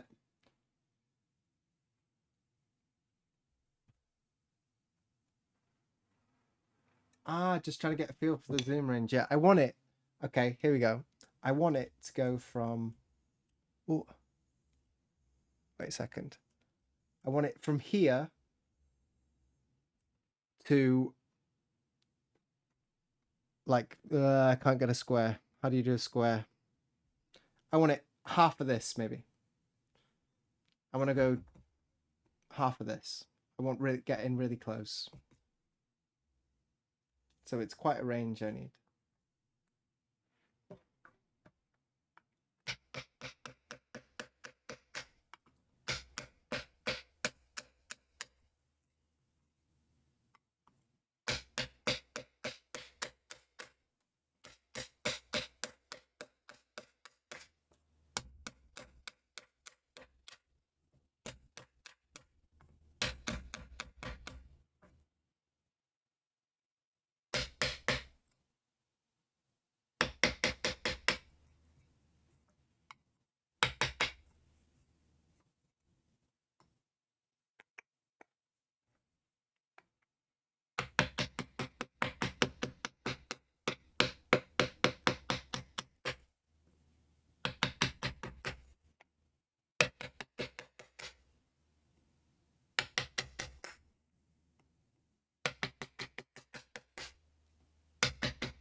Whatever the equivalent of a 24 to 105 stop 4 might cover that. Let me look around. This is awesome. I love having like people who know their stuff in chat.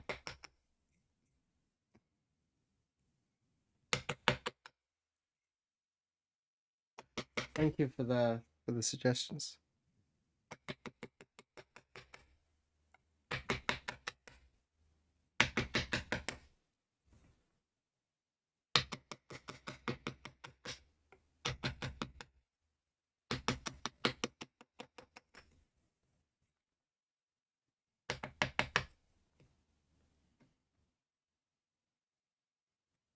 I have the same style mallet in 2 sizes. What's the second mallet for? For using flat chisels. This mallet works fine. I just like a nice handmade pretty mallet.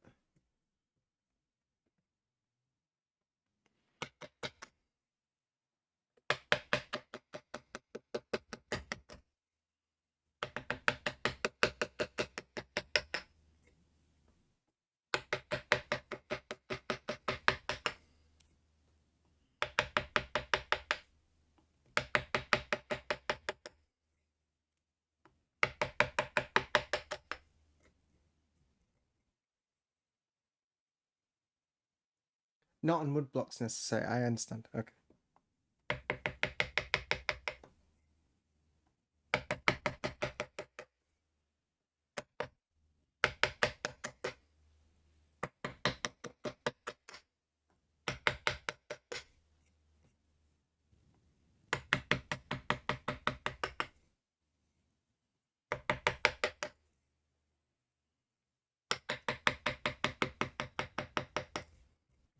You'll notice that I'm angling the U away from the line. So if I'm cutting here, I'm angling the U a little bit this way. If I'm cutting on this side, I'm angling the U a little bit this way.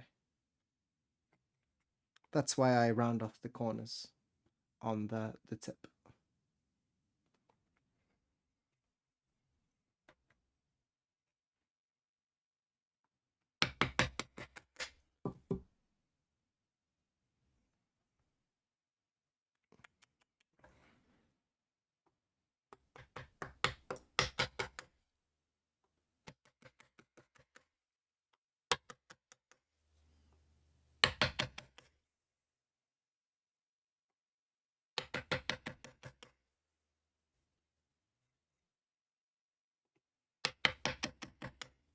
Wondering how many people we lost when we started banging.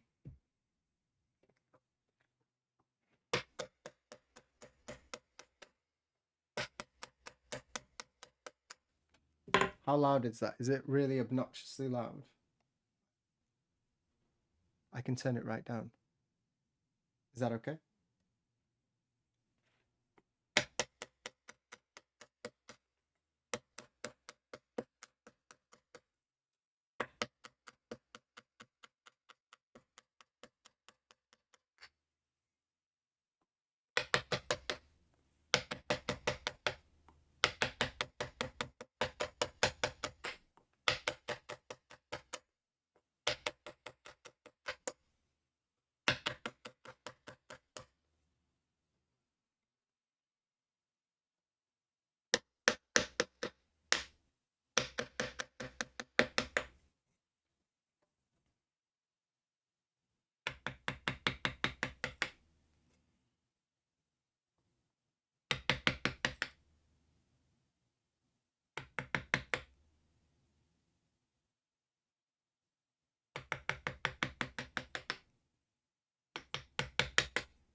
The bullnose on the chisel, if you can call it that, is much more rounded off the edges than I've seen before. Notice that the last time I used gouge, I may have to experiment with that on my new gouge. Yeah,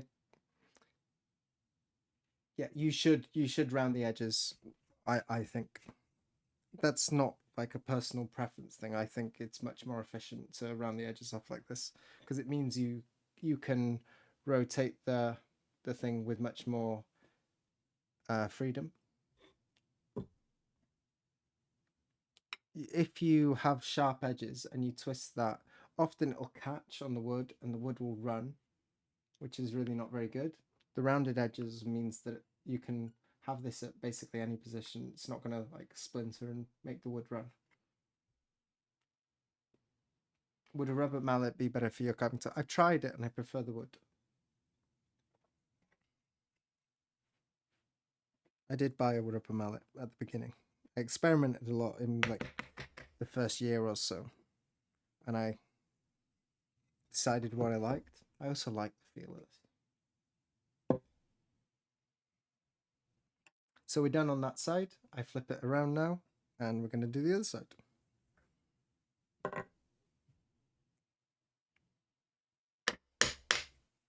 I want to keep these corners. This one I don't need.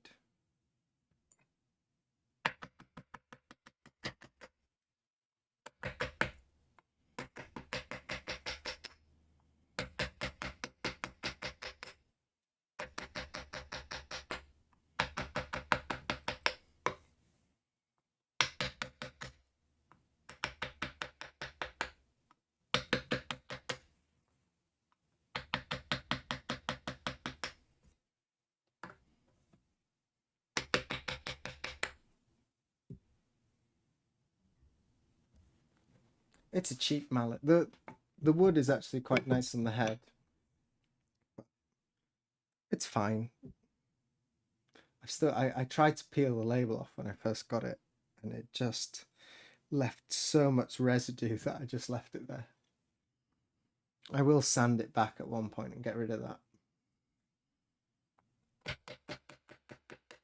This is very much a function over form type mallet.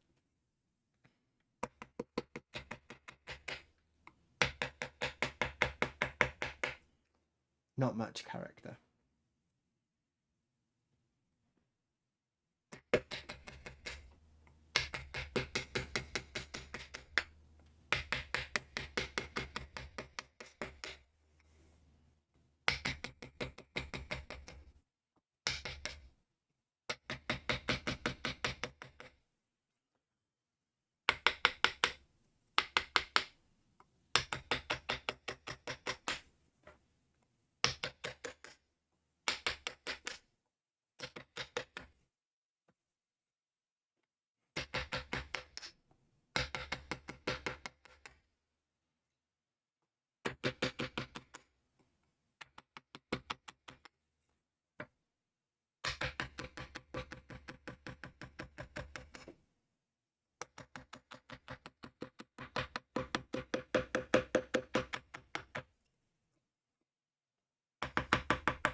Wrong way.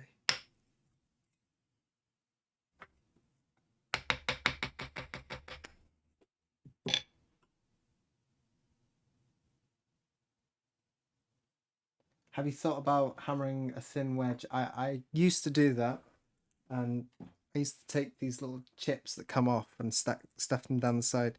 It used to have a much better fit, but what happened was it's sort of the wood on both of these things have been compressed a little bit over time, and it's become a little bit wobbly.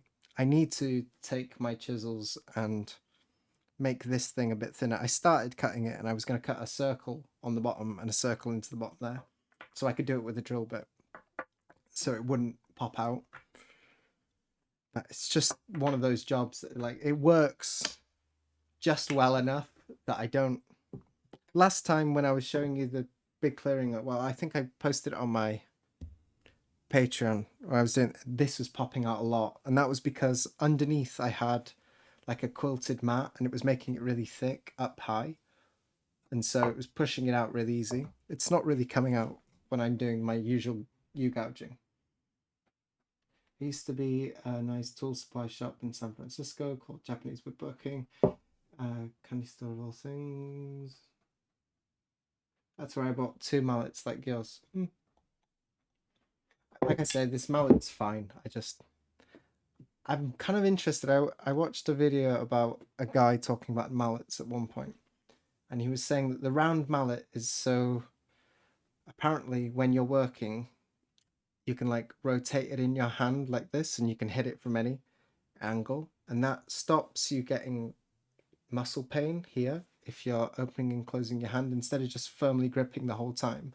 If you're just constantly moving, that's why they use rounded hammers, because you just do this as you're working, and it stops you getting tension pains in your muscles up here. And so I was thinking about sort of like a half-rounded mallet. What I do right now is I just spin this every now and again.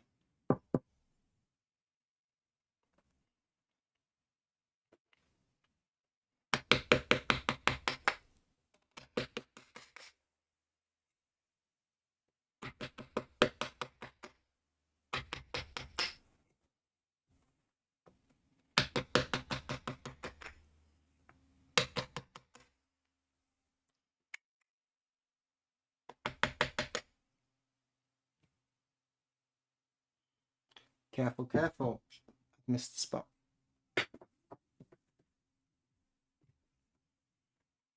The back of her hair here I haven't cut.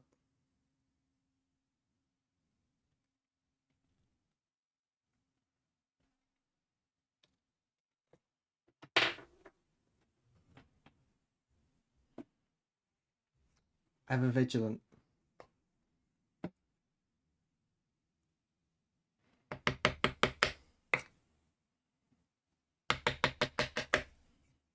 This is where you do your final check of the block, just to make sure that you haven't forgotten to colour in a portion, or you've cleared the wrong portion.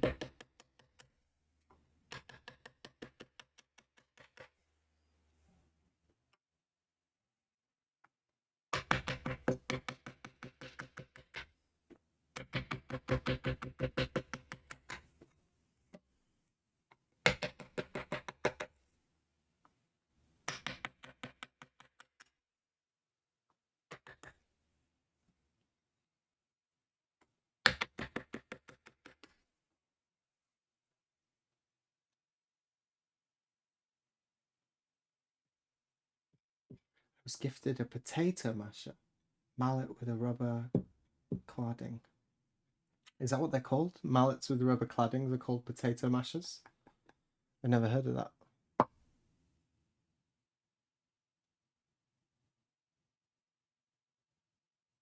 Was that Gal Costa? I think so.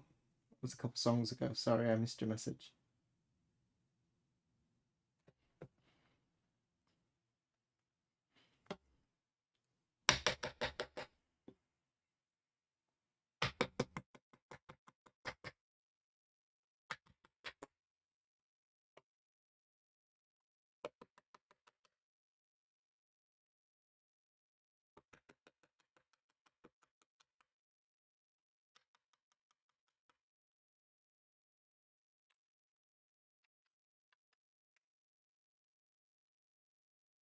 Think we're good? Now I'm going to do the horizontals.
Knee reflex hammer. Ah,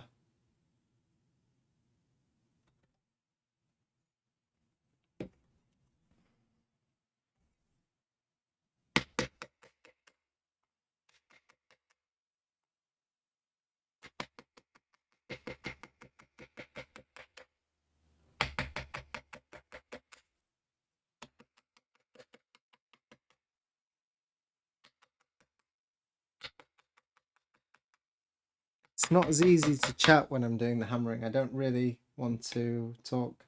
See you later. Bye, Cutter. I'm surprised there's still a lot of you watching.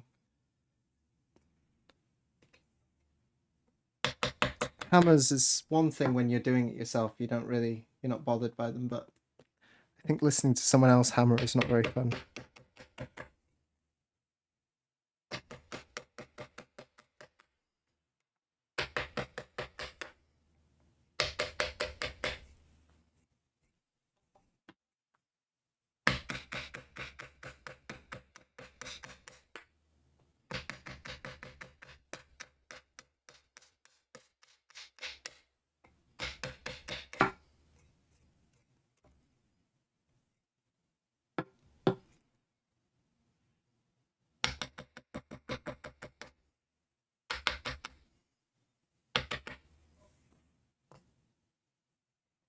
Flipping between the sumo.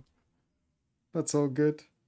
So you're just basically listening to the stream. You're getting all the pleasure of the hammer, but without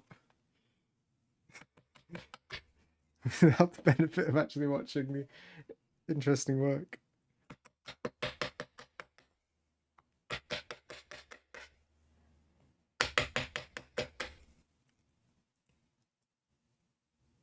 Sweet dulcet tones of whacking.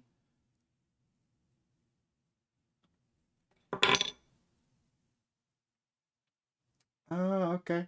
So that's what they're called, potato mashers. They look very nice then. For a little bit more delicate work than what I'm doing here.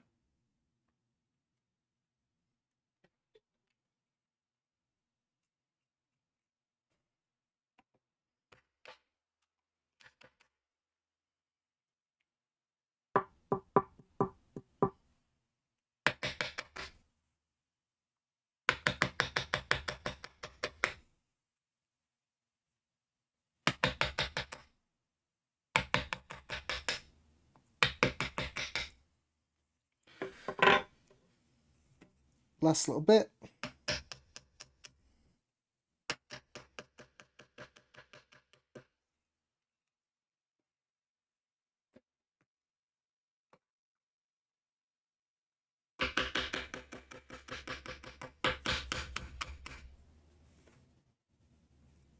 And that's that done. That's one side. A meat tender is also kind of a hammer, correct? It is.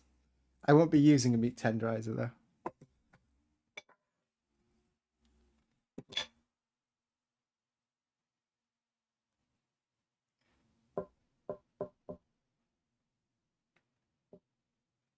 It's also what the Allies called German hand grenades in the wars. What the hammers were.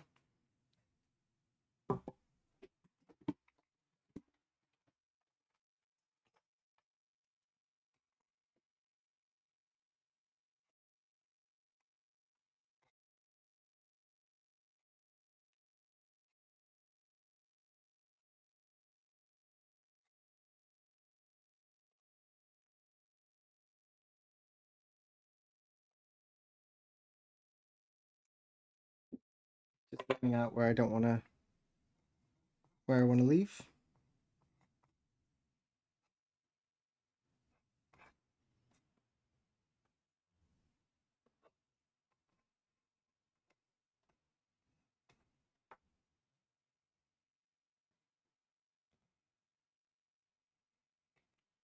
There's a little island there. That's good. And we don't want to forget the gento. There you go. So these are being saved to support the paper. And the rest will come off.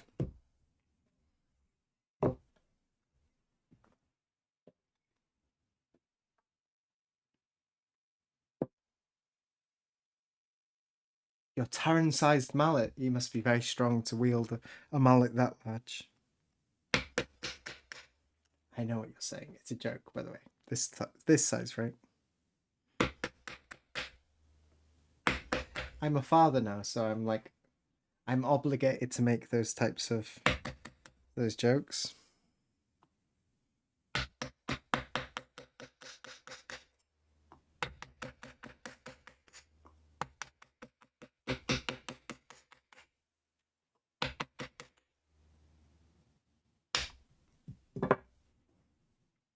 Let me just double check the image. I might have just taken something off there. I think it's okay. It seems strange.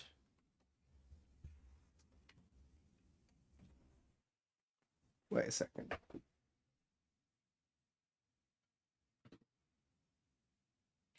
Manga 109.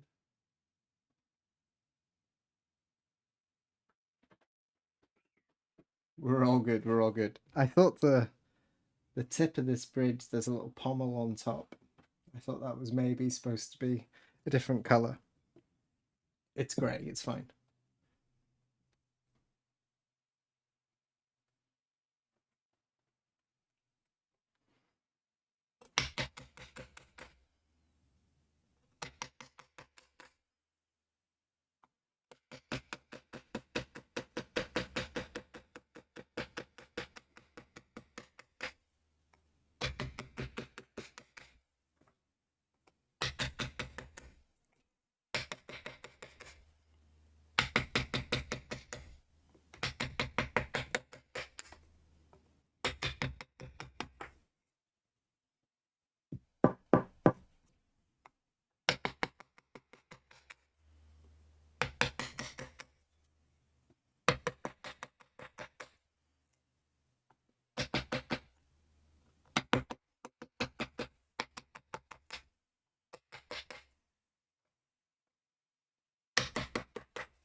We're good. Flip it around. We'll be done shortly now.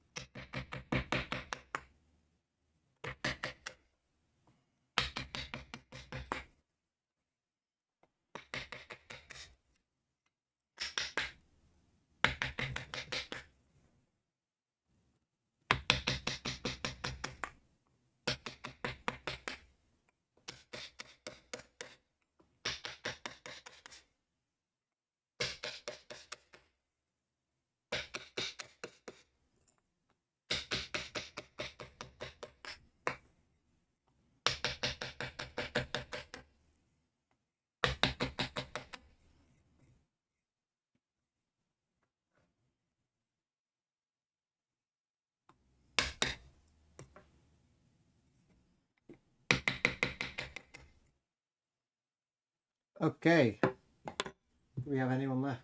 Wow. Gluttons for punishment.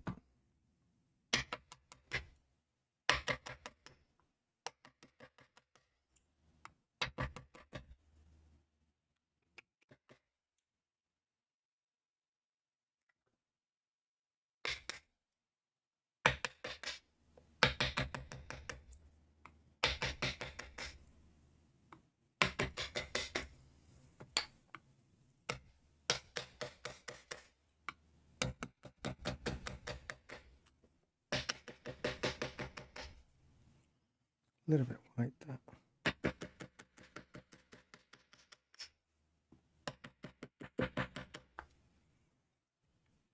Take it back.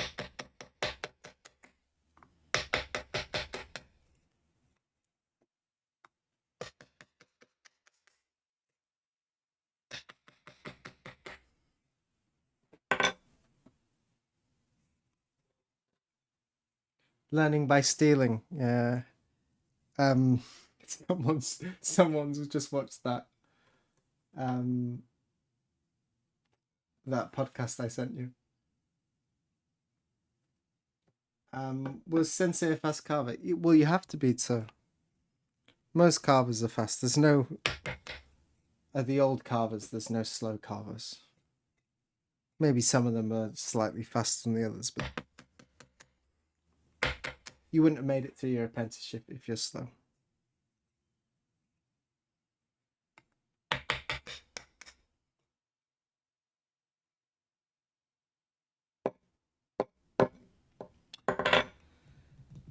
I'm done. I'm done.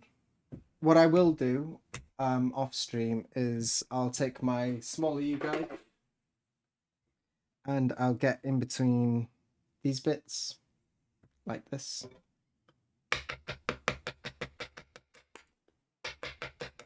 It's basically the same process. I start from the start. I go around any little bits that have any small sections. Stuff like in between this bridge here. I'll come along and come in here. And that'll be it. It's not much more to do with this little one. It should be quite quick. I'll do that before the next stream. And I don't know, do you think that we should come back a little bit later? Around 2, half 2, something like that? What do you think?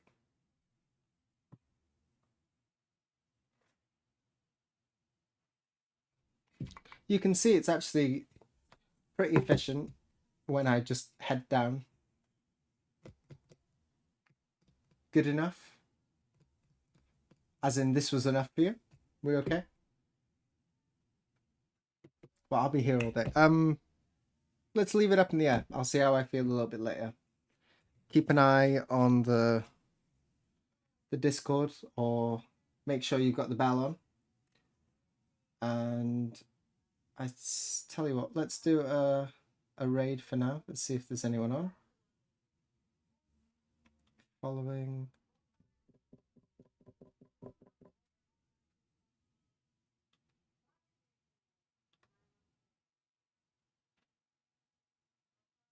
Same category. Anyone doing anything interesting today?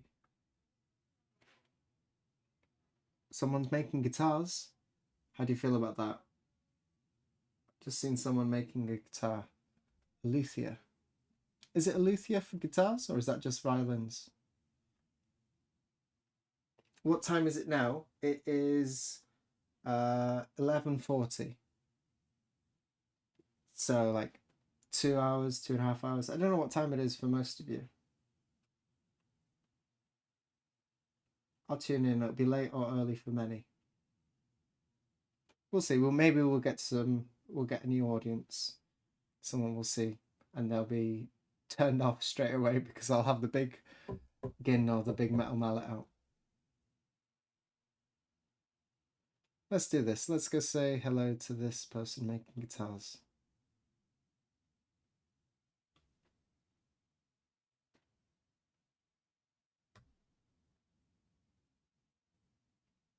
Thanks, everyone. Thanks for showing up.